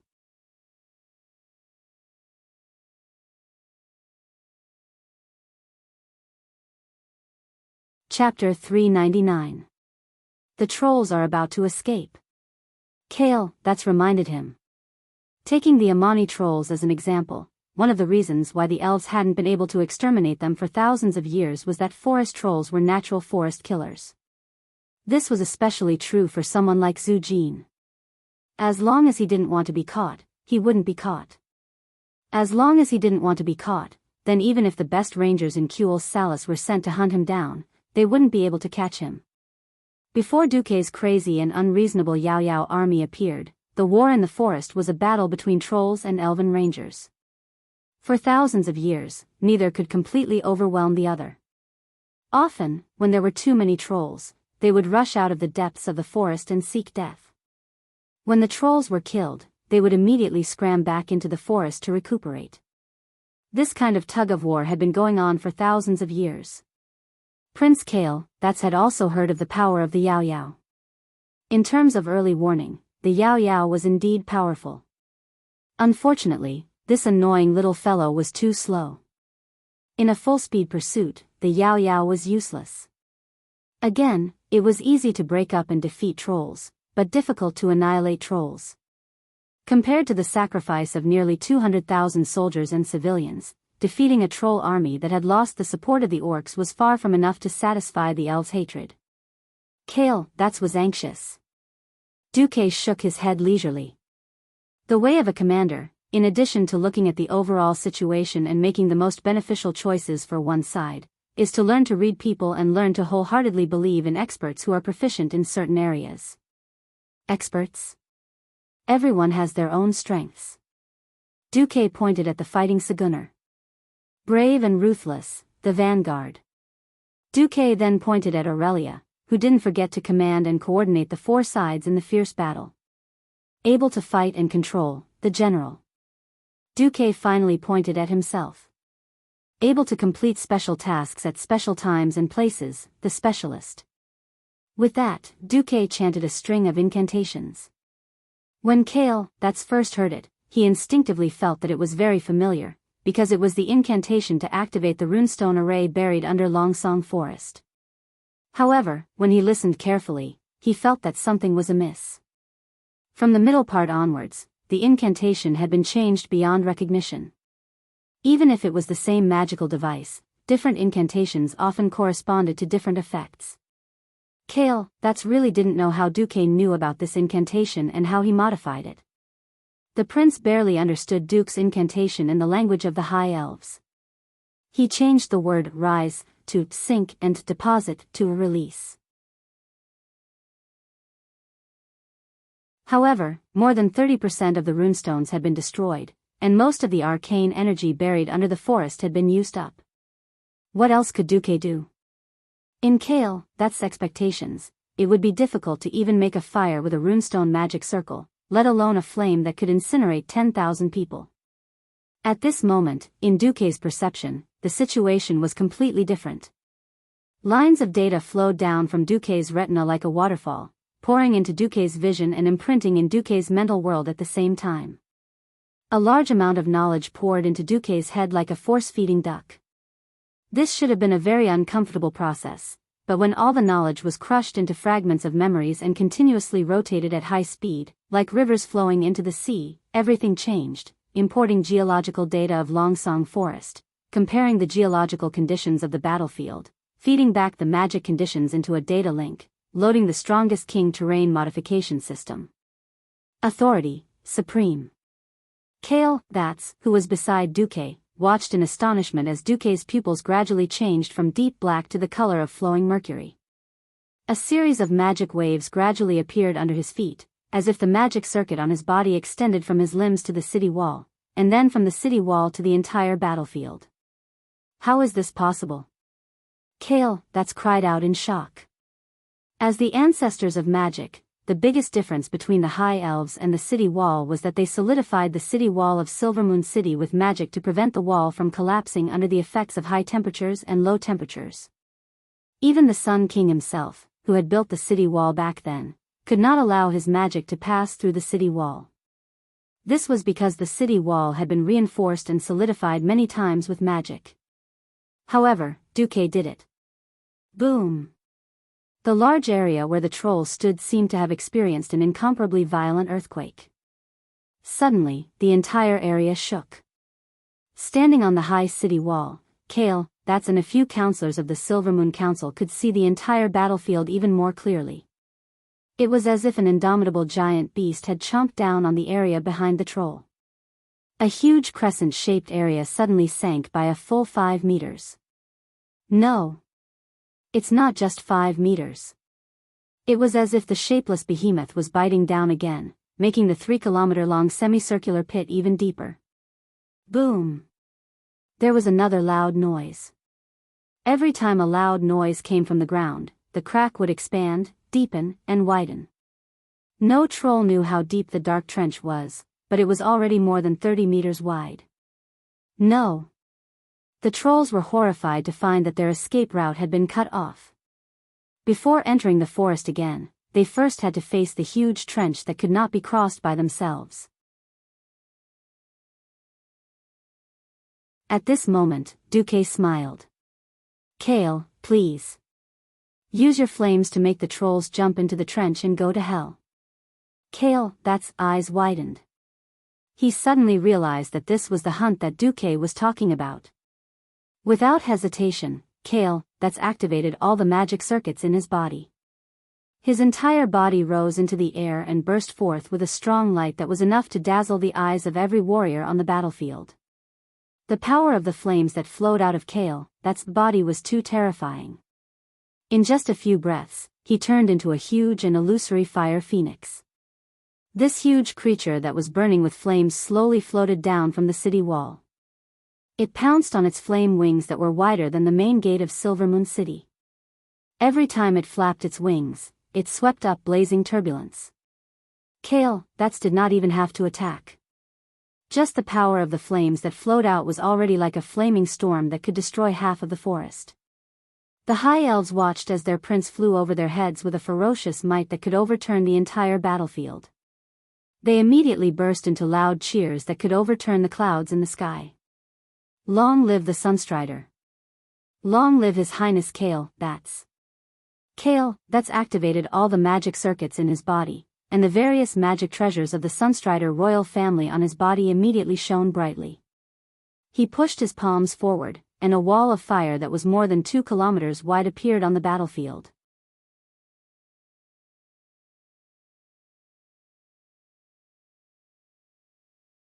Chapter 400. Duque was also dumbfounded. He had never expected that Kale, that's would be able to create such an exaggerated and insane wall of fire with his full strength. No, this was no longer a wall of fire. This wall of fire that could move forward should be called Wave of Fire. Ordinary earth mages couldn't cast Wave of Fire. Sky mages could probably create a wave of fire that was 20 meters wide in a short period of time. Duque calculated his limit and estimated that he wouldn't be able to withstand a width of 200 meters. That's right, a morning star mage could indeed act as a small nuclear reactor and produce magic power on their own. But just as its name suggested, it was only at the level of the light of the stars. Considering that Chi Z was only a radiant moon, according to the estimation given by the system notification, it would be impressive for Kale, that's to create a wave of fire that was 500 meters wide at most. Now that it was 2 kilometers wide, even if it was a short-term spell, it wasn't hard to imagine that the amount of magic and mental strength needed to control the spell was astronomical. Without a large pile of top-notch epic magic equipment, it was impossible to survive. As expected of a nouveau riche. No, it should be said, as expected of an imperial family. The wealth of the Sunstrider Wang family, which had been passed down for nearly 7,000 years, was indeed unimaginable to outsiders. Any low-grade item that they didn't even bother with was enough to cause a civil war among the Dalian pharaoh outside. Second-generation Wang, let's be good friends. Of course, Duque, who called himself an honest and reliable gentleman, would never have any ideas about Kale, that's. Well, it was another matter when he thought about how he had cleared Kai Z's dungeon countless times before he transmigrated. The trolls below were miserable. No one would have thought that the runestone array could be used in this way.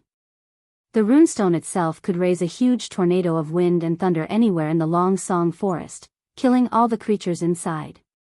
Duque did the exact opposite. When he was unable to gather the power of wind and lightning, he directly drew more power from the earth vein. A dried-up ley line could easily form a huge underground hole. There wasn't a problem at first. But not long ago, this place had been tormented by all kinds of huge beastmen war machines, and Duque had drained the veins of the earth, causing the earth to lose its support. Then, under the system's calculations, it became a perfect trap. Now, all Kale, that's had to do was force these trolls into a trap. Raging flames swept across the entire battlefield plains. The flames caused the surrounding temperature to rise, and the temperature of the air was greatly increased. Putting aside the sparks that were constantly flying in the turbulent flow, the air was so hot that even breathing it in would cause severe burns. Once the flame landed on any flammable object, it would immediately burst into flames. Under Kale, that's control, the fire burned everything in its path. A distant memory surfaced in the hearts of every troll. They suddenly realized that they were just like their ancestors, mercilessly driven away by the magic elves. They left the land they stood on, left the homes they lived in, and walked step by step towards death and destruction. The raging flames reminded them of the burned capital of the Amani Empire. The trolls screamed in terror. This scream was like that of their ancestors, filled with panic and despair. No, it can't be like this. Zhu Jin frantically urged the power of his wind, trying to use it to fight against Kale, that's flames. At this moment, without Kale, that's reminder, more elven powerhouses took action. The astromancer Caponia merged her flames into Kale, that's flames. Kale, that's chief astromancer Solarian did the same thing. It wasn't just them. More members of the Silver Moon Council joined the battle, encouraging this huge wave of fire to sweep toward the trolls. Boom! Boom! Boom! The raging flames roasted everything. This wall of raging flames reminded the trolls of the distant Dark Age, which was passed down by word of mouth from their ancestors. At that time, a forest fire could often destroy a troll clan. Now, this fear was pressing into the depths of the hearts of every troll on the battlefield. They kept retreating because they were afraid of the flames and falling off the cliff. Nearly 50,000 trolls huddled together along the long and deep ravine. All the trolls' hearts constricted from fear, and the screams of their companions in the face of death deepened the chaos of the team. Some trolls began to be pushed down into the deep ravine. This unlucky troll waved his limbs in horror. Blood gushed out from all over his body, and his vision instantly turned from a blazing light to a pitch-black darkness. He unconsciously opened his mouth, letting the wind rush into his lungs as he fell. After falling for an unknown number of seconds, he lost consciousness under the impact of an indescribably violent force. Ah! Shrill cries came from the deep darkness, echoing continuously, making it impossible for them to judge how deep this ravine was. Panic spread further. The wave of fire was getting closer and closer. Some trolls recklessly rushed into the wave of fire, trying to rush through it to vent their final anger on the elves. But after a few steps, their bodies were charred black and turned into charcoal, kneeling in the flames. More trolls were pushed down into the ravine in panic and chaos. On the city wall, countless highborn elves who stayed behind pressed their chests excitedly, and their fair faces flushed with excitement. They stared at this scene, afraid to miss any detail. This was the end of the hateful trolls. This was the end of the trolls who had slaughtered their compatriots, their loved ones, and deserved to die 1,000 times. And at this moment, their great prince, Kale, that Sunstrider, had avenged them. They shouted crazily, unable to control themselves. Many highborn elves had already taken over the wave of fire, and Kale, that's finally put down his biggest burden. He summoned his phoenix mount, Ao, and stood in the air above the battlefield in a hovering posture. Subconsciously, he looked back at Duque, who was standing on the city wall. Duque was very calm. His pitch-black and deep eyes were like the endless starry sky, with an indifference that could decide the life and death of millions of living beings. Duque calmly watched the entire battlefield, but it gave Kale, that's the illusion that the entire Kuel's Salus was under Duque's control. Surprisingly, Kale, that's didn't feel any fear or unease. On the contrary, Kale, that's actually had a feeling that the people might have a better life if the country was handed over to Duque. He didn't dare to tell anyone about this feeling. Because this feeling was definitely not what a crown prince who was going to control the entire country in the future should have. Kale, that smiled and waved at Duque, but all the elves thought that the prince was waving at them. Immediately, a tsunami of cheers sounded.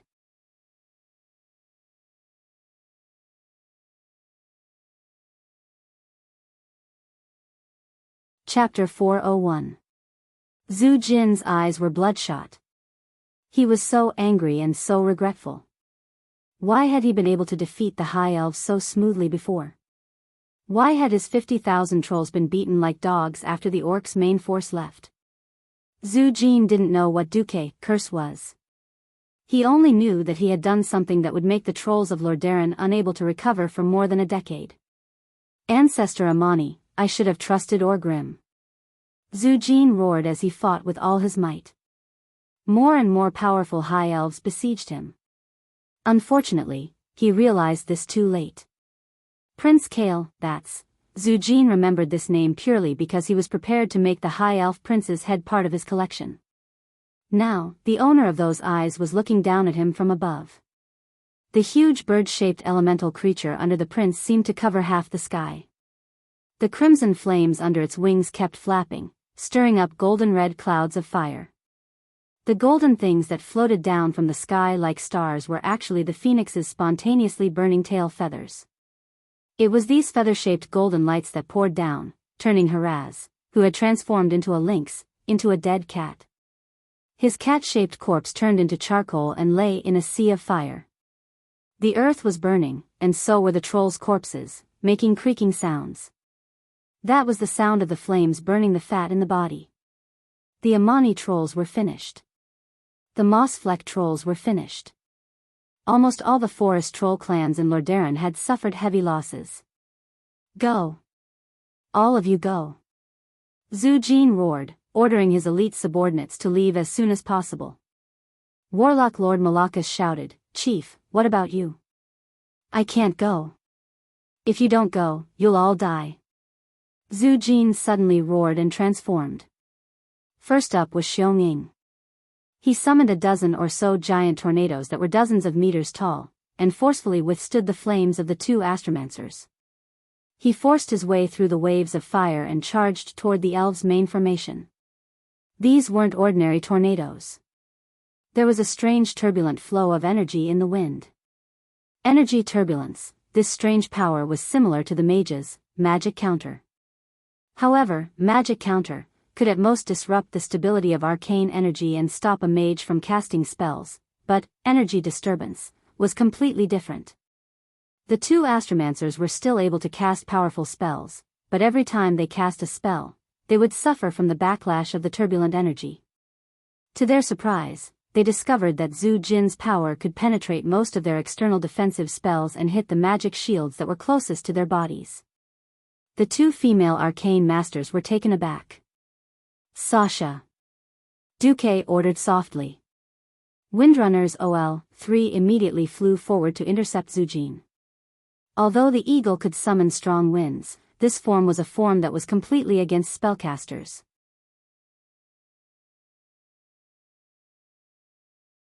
Sasha's high affinity with the wind allowed her graceful figure to easily move through the seemingly irregular tornadoes, dealing considerable damage to the eagle-shaped ancestral metal that was flying towards her at high speed. Humph! Zhu Jin spat. He transformed from a male eagle to a dragon eagle. Don't assume that both of them were eagles. They were actually two completely different life forms. The dragon eagle Zhu Jin no longer used tornadoes. Instead, he summoned huge pillars of flames and bombarded towards Sasha. Sasha was in a sorry state. Dealing with powerful spells was not her forte. However, at this moment, Prince Kale, that's made his move. Like a god of fire descending from the sky, Kale, that's landed on the empty space between Zhu Jin and the elven army on his phoenix. His mount, Ao, merely flapped its wings and made all the flames within a radius of several hundred meters obey its command. They obediently and humbly lay on the ground. Zhu Jin's pupils suddenly contracted. From the twitching muscles at the corner of his eyes, one could tell how menacing his expression was under the mask. Let me show you my new style. Fangs and claws. Zhu Jin transformed again. This time, he was a mountain cat. Zhu Jin actually attempted to circle around Kale, and continue killing towards the elven army. Everyone knew that the mountain cat form was definitely a high-speed form. If Zhu Jin was allowed to break through the defense and kill his way into the high elves formation, there would definitely be a lot of casualties. For a moment, Kale, didn't have any good ideas about Zhu Jin. He had wanted to create a wall of flames with extremely high temperatures, but at this moment, Duque's magic message arrived. Fire men. Fire men, a special type of fire magic. Simply put, it was to condense the flames into human shapes and then let the running fire men run to the enemy and self-destruct. This wasn't a mainstream type of magic because it was too inefficient. For most mages, rather than waiting for the fire men to run over, it was more practical to just throw a fireball. Either way, these two types of magic needed to be guided, or they wouldn't be able to hit the target.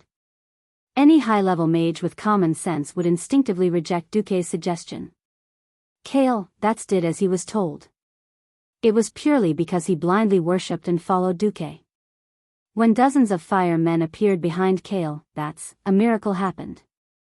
It seemed that the cat's unique dirty hands were acting up, or it seemed that after activating a certain skill, even Zhu Jin couldn't control his movements.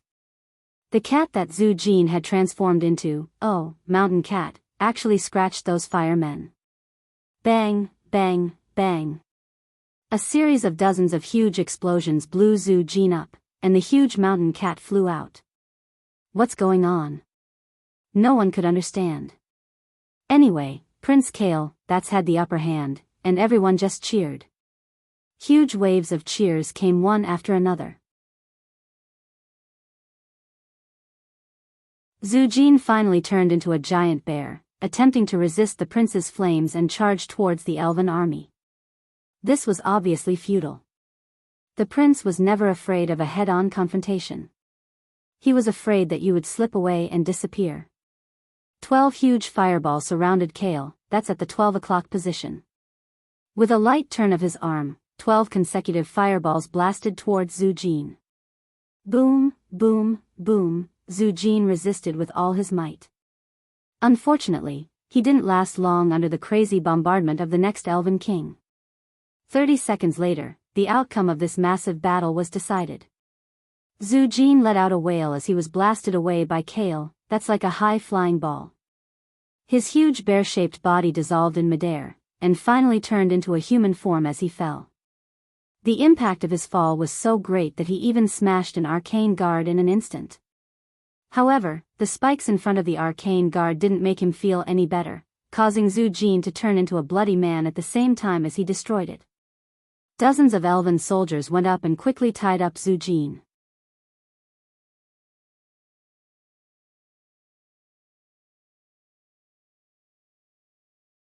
Chapter 402.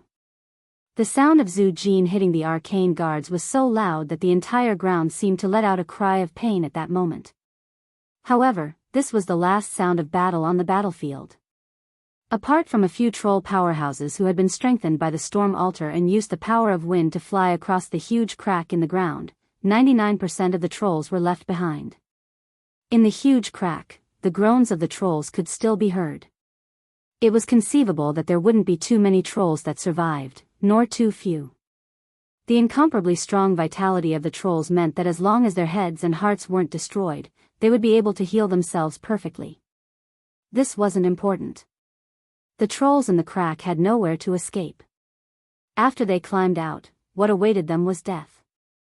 Duque floated down from the top of the city wall with slow fall, landed accurately in front of Kale, and extended his hand to the elven prince. Congratulations, Your Highness Kale, This is a perfect counterattack. Looks like I can save my people a few hundred kilometers, Duque said loudly, his voice so loud that hundreds of people around him could hear him clearly. If the elves had suffered hundreds of casualties in exchange for the destruction of 50,000 trolls before the war with the Horde, the High Elves would definitely have shown Duque what it meant to be high.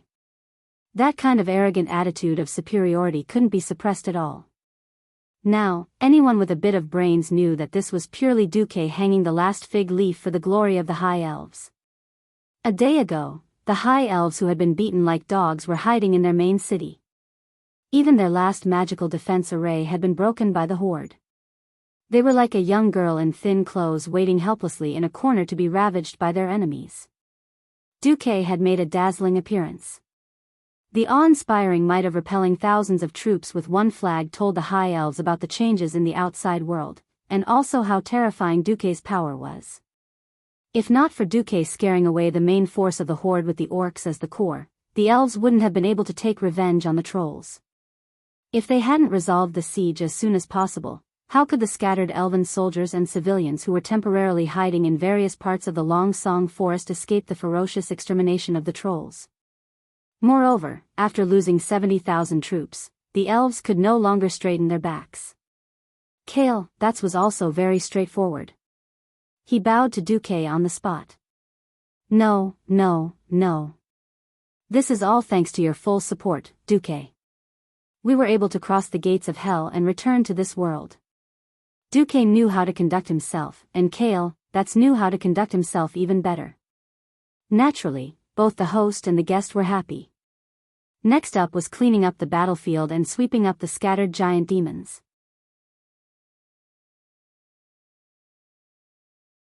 Aside from sending out a large number of demon spirits, Duque had nothing else to do. The cracks created by the rune stone formation were almost 40 meters deep. This was a terrifying height for mortals. Most of the trolls who were forced to fall by the flames fell to their deaths. There were still quite a few giant demons who managed to avoid death by falling onto their companions. Of course, the elves would not let them go. Under Duque's instigation, they poured things like kerosene into the fire and burned those who were still alive. The healing power of the giant demons was useless in front of the flames. In fact, Duque really wanted the elves to attack from both sides and destroy Orgrim's elite troops in Kuel Salis. Unfortunately, while the elves complained about the heavy losses and the lack of troops to maintain order in the country, most of them were scared out of their wits. Didn't they see the Wildhammer dwarves coming out in full force? The elves refused to move. Duque still had to move. Even if it was not the right time to fight Orgrim, he could at least not let him act recklessly. Duque called for Kudrin Wildhammer and his Griffin Knights to chase in the direction of the Horde's retreat. Wait! I'm going too. Aurelia whistled. Under the stunned gazes of Duque and the dwarves, a group of rangers mounted the griffin's back. Damn it! What if a battle breaks out? Kudrin protested loudly. Then I'll trouble you to drop us near the top of the tree. A Windwalker ranger who didn't fall to his death in the forest. Cervanus shouted loudly. Aurelia hugged Duque's waist from behind. Thank you for solving the giant demon crisis, but I don't know why, but I'm a little worried about what Orgrim will do. This was exactly what Duque was worried about. Running away like a dog with its tail between its legs was not the style of the beastmen. The griffin's speed was very fast. Flying at full speed at 70 to 80 kilometers per hour was not a problem. Of course, considering the griffin's endurance and food supply, flying at 60 kilometers per hour was the most ideal. If the griffin really flew at full speed, he would need to at least get a whole cow to replenish it. Where would he find 1,000 cows in Kuel Salis? That evening, when he saw the light in the distance reaching the horizon, Duque's worst prediction appeared, a fire in the Long Song forest. It was the middle of summer, the time when forest fires were most likely to happen. From afar, dozens of flames could be seen rising from the southern part of the Long Song forest. Obviously, this was not a natural fire at all. Orgrim, you bastard! Aurelia's pretty face was filled with anger and sorrow, and within a few breaths, her tears were all over her face. Not only her, but all the elves in Duque's vision also showed expressions of grief and despair. Duque was silent. As a transmigrator from a metropolis, he might never learn the ranger's love for nature.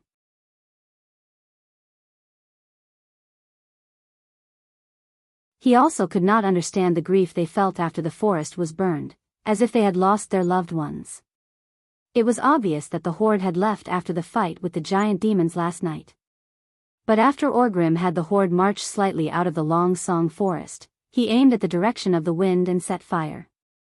The more densely packed areas were obviously the work of the wolf riders, and it could be seen that the fires were more concentrated. If he wasn't wrong, it would be the work of Zulahid's red dragon. The rolling flames swept across the front of the forest like a huge wave. The intense heat evaporated every trace of moisture in the air, and the forest swayed like a mirage under the light of the setting sun. There were many black spots swaying back and forth in the sky, spitting out long beams of light. There was no need to guess, those were the wyverns. Although the lush Long Song forest did not lack rain in the summer, and the trees had just been soaked by the rain, they were instantly burned to ashes by the blazing hot dragon breath. The thick black smoke, coupled with the darkness of the night, began to block the sun. The flames showed no signs of stopping, and followed the hot summer wind to engulf the trees further away. Although it was not enough to destroy them instantly, it was enough to set them ablaze. The fire spread endlessly in all directions, engulfing one tree after another. It was like a plague that was spreading at high speed.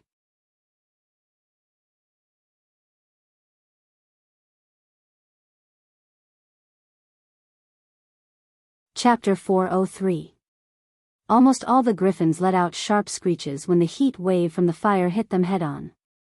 Even though they were the strongest in the sky, griffins were still instinctively afraid of fire. No, it should be said that this was the instinct of most creatures. Fly to the west. The leader of the Wildhammer dwarves, Kudrin, quickly made a hand signal. Only about half of the griffin knights reacted and flew sideways with Kudrin. A considerable number of griffins had to hover or fly back to find a way out. When Duque flew to the west where the air was slightly fresher, he pulled the reins of the griffins and let them hover gently, giving him and Aurelia enough time and space to watch the terrible disaster in front of them. It was different from when Duque burned down the elven forest. At that time, the elven forest was completely occupied by the enemy. And humans did not have as many thoughts as the elves. But now it was different. When Duque squinted his eyes to reduce the strong light entering his eyes, Aurelia unconsciously tightened her grip on Duque. It was a strength that was far above that of Duque's. The strength of her arm was so strong that it felt like it could squeeze Duque's internal organs out. Quick, stop this fire. She shouted as if she had gone crazy and shook Duque's body forcefully. Duque, aren't you omnipotent? Hurry up and stop this damn fire. I can't do anything. Duque really wanted to say that.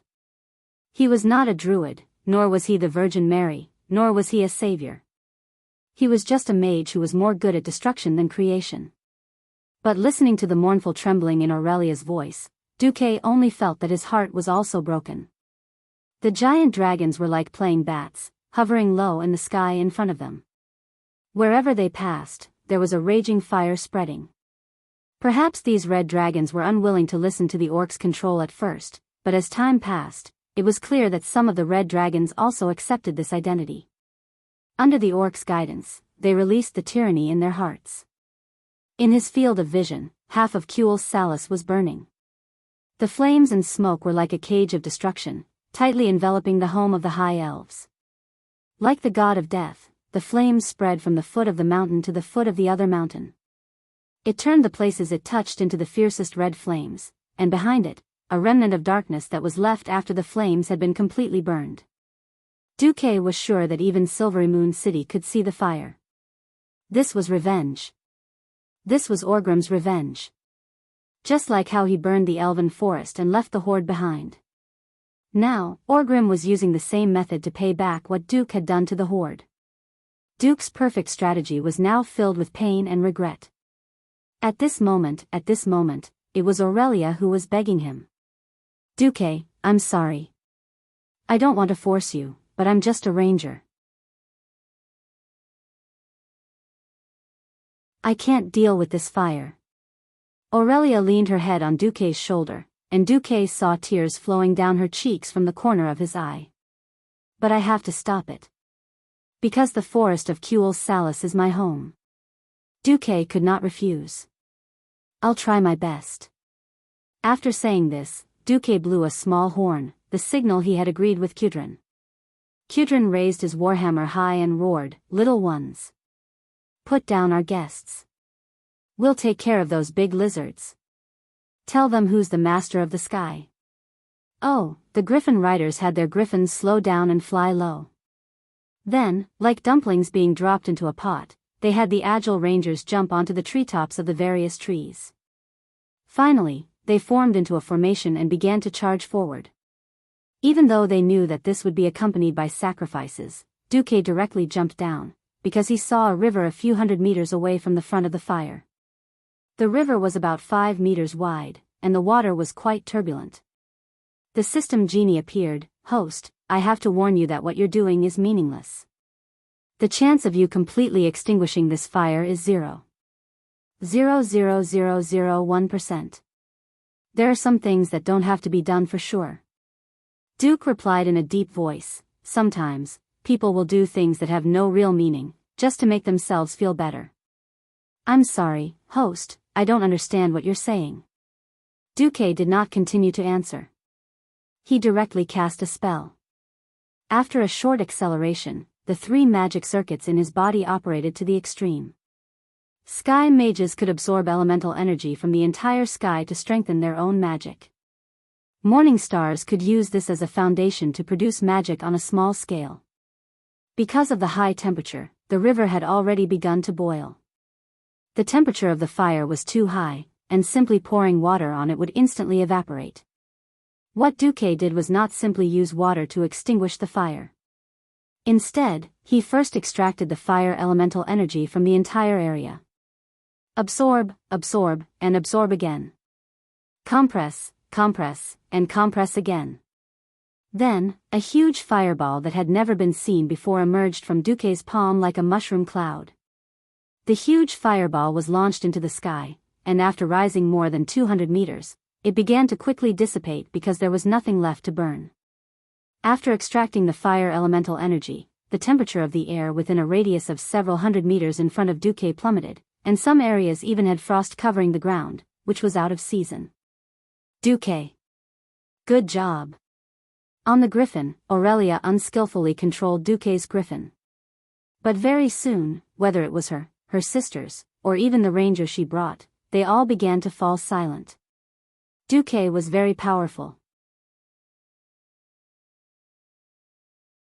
By running at high speed and extracting the power of the fire elemental energy in a large area, and then replacing it with water elemental energy, he successfully contained a large area of forest from fire.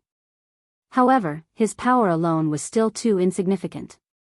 So what if he prevented a 2 or 3 kilometer area from being burned? In just a short 10 minutes, the fire had already spread for hundreds of kilometers. If it wasn't for the Wildhammer dwarves' griffin riders in the distance, the area of the fire would have been even larger and more terrifying.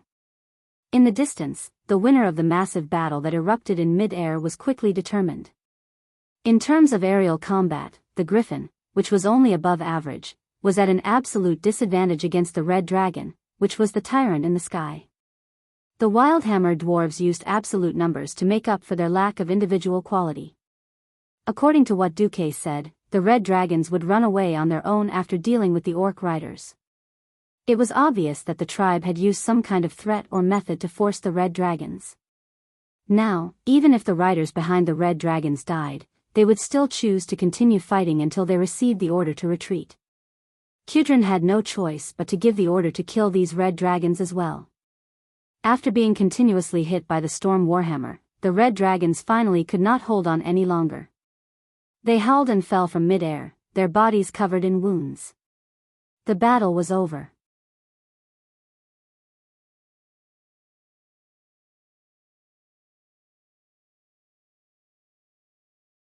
Chapter 404. In fact, Orgrim, who was unwilling to accept defeat, did something else. He sent Zuluhid's dragon knights to attack the Sunwell. Unfortunately, they returned without success. The Battle of Quel'Thalas was over, hastily. The invading trolls were completely annihilated. Apart from a few chief-level trolls who managed to escape with the help of the Storm Altar, not even a single egg was left. Even the troll chieftain, Zhu Jin, was captured. Kuel Salus was even worse off. A preliminary count of 80,000 soldiers and 200,000 civilians died. A third of the precious Longsong forest was burned down, and this was with the help of the heavens. Otherwise, it was unknown what would have happened. On the Alliance's side, the human army under Duque's command went on an armed march. With the support of the Yao Yao, they did not fight the horde at all. On the other hand, the Wildhammer dwarves had a fierce battle with the Dragonmaw clan's Red Dragon Knights. Kudrin and his mount, Scare, had shocked everyone. The Wildhammer king had killed 9 red dragons by himself. The sentries that Duque had prepared in the north were not put to use either. When they retreated from Kuel Salus, the orcs split up. This also originated from the Sunwell. We can't even fight our way in. Zuluhid complained to Orgrim. It seemed like his anger was far greater than his guilt at his own incompetence. Even the dragons can't do it.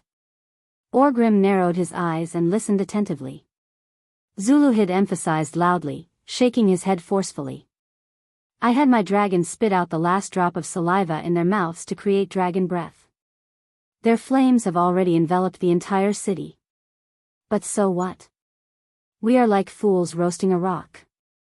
No matter how fierce the fire outside is, it will never reach the inside.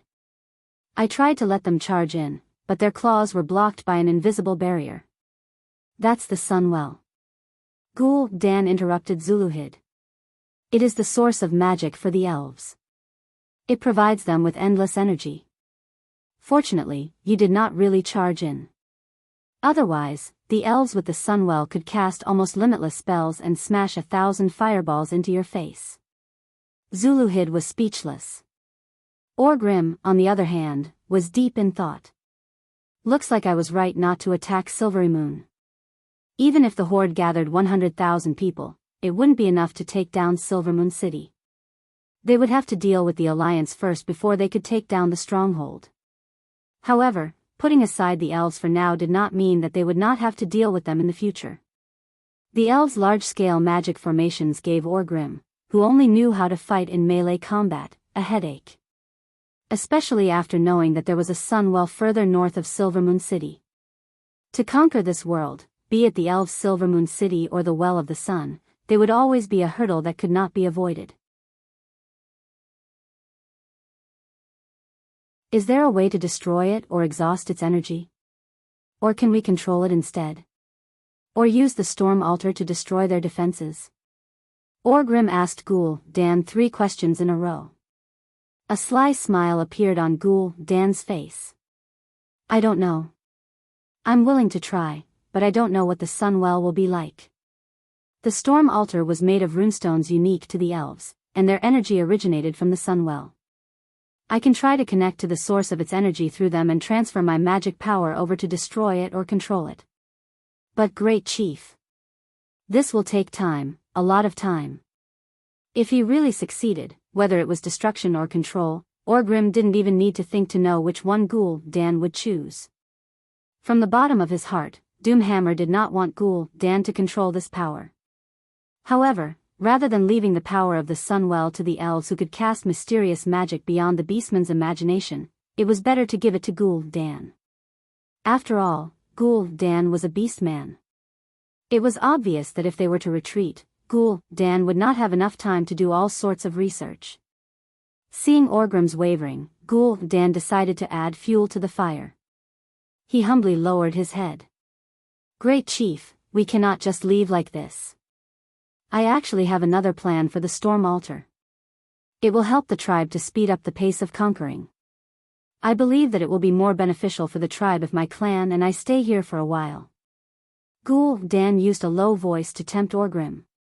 Orgrim furrowed his brows. He never trusted this short, ugly, and evil warlock.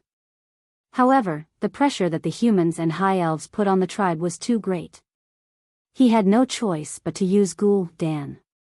Without the warlock, the tribe's warriors would only be like the trolls, tragically and helplessly falling under the powerful magic.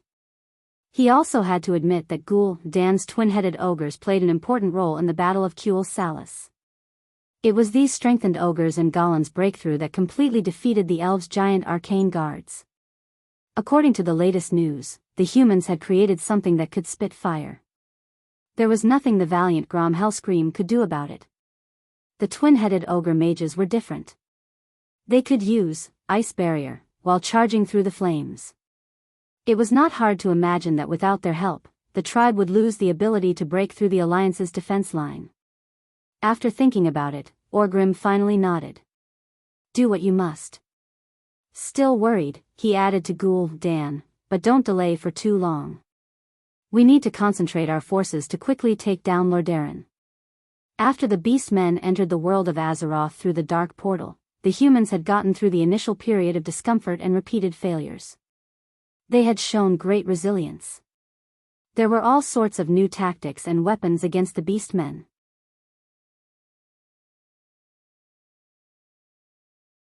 If they still used the same method that the Blackhand Great Chief used when they first arrived in this world, it would not take long for the beastmen to go extinct.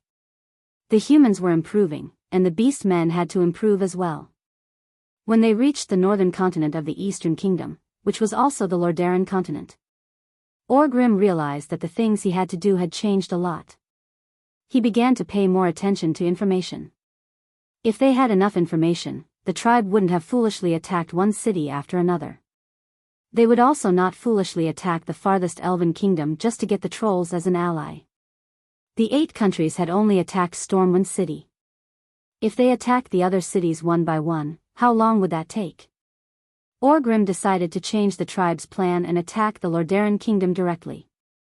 I won't delay for too long, Ghoul Dan assured Orgrim. Ghoul Dan assured Orgrim and grinned. If it really doesn't work, I'll make another storm altar to strengthen it and the army will come.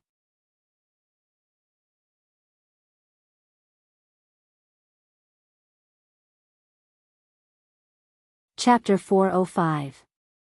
Orgrim took away almost all of the 2-headed ogres and Gollum, but he did not see Ghoul Dan and his Storm Predator clan or Gugger's Twilight Hammer clan. After wandering in the mountains for 3 days, Orgrim decided to change the route of the march. He bypassed the northern sentinels and returned to the north of the hinterlands from the original settlement of the Mossy Troll clan. He was prepared to attack Lordaeron through a route that no one in the Alliance could have imagined. Duque should have responded immediately. However, the rapid march over the past few days made Duque's troops quite tired. He could only order a 3-day rest. At this time, the High Elves held a banquet. Yes. A celebration banquet to celebrate the victory against the invaders.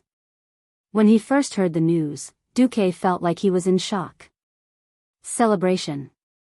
What celebration? 300,000 high elves died, and almost 1/3 of the high elves perished. They only killed 50,000 trolls, and they still had the cheek to call themselves the victors of the war?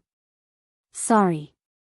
It is precisely because our losses were too heavy that Father and all the counselors agreed to hold a grand banquet to celebrate the victory and raise the morale of the people. Kale, that said to Duque with an apologetic expression, almost begging. Also, this will be the signing ceremony for Kuel Salas to officially join the Lordaeron Alliance. Since it was an official joining, Duque, as the highest representative of the alliance, naturally had to attend. That feeling was like asking you to eat a fly. Do you want it fresh? Or do you want it original? They had already been beaten like a dog, yet they still wanted to pretend to be peaceful and show off their power. Wanting to save face and suffering was the best way to describe Quell Dorii, high elves, but the ones who suffered were the civilians. Beside him, Alicia quietly tugged at the corner of Duque's clothes. Duque finally swallowed his anger and nodded in agreement. After waiting for Kale, that's to leave, Alicia sighed and said, "Sorry, Duque, I know you are not used to it yet. To be honest, I grew up in a high noble family, and I am still not used to it. The decrease in the number of subjects and the burning of the territory will only mean a decrease in income. As long as the country is not destroyed, everything can be restarted. This is the way of thinking of the nobles." I understand. Duque didn't hide his disgust for the Elven Council and the nobles. Sometimes, Duque even felt that the first, second, or third war at the Dark Portal might be a good thing. Without so many foreign enemies to clean up these terrible people, Azeroth would still be a rotten and hopeless world. Duque felt very conflicted. At night, it was not yet time for the celebration banquet. Carriages pulled by beautifully decorated chocobos had filled every space in the square of the Sun Chaser Royal Court.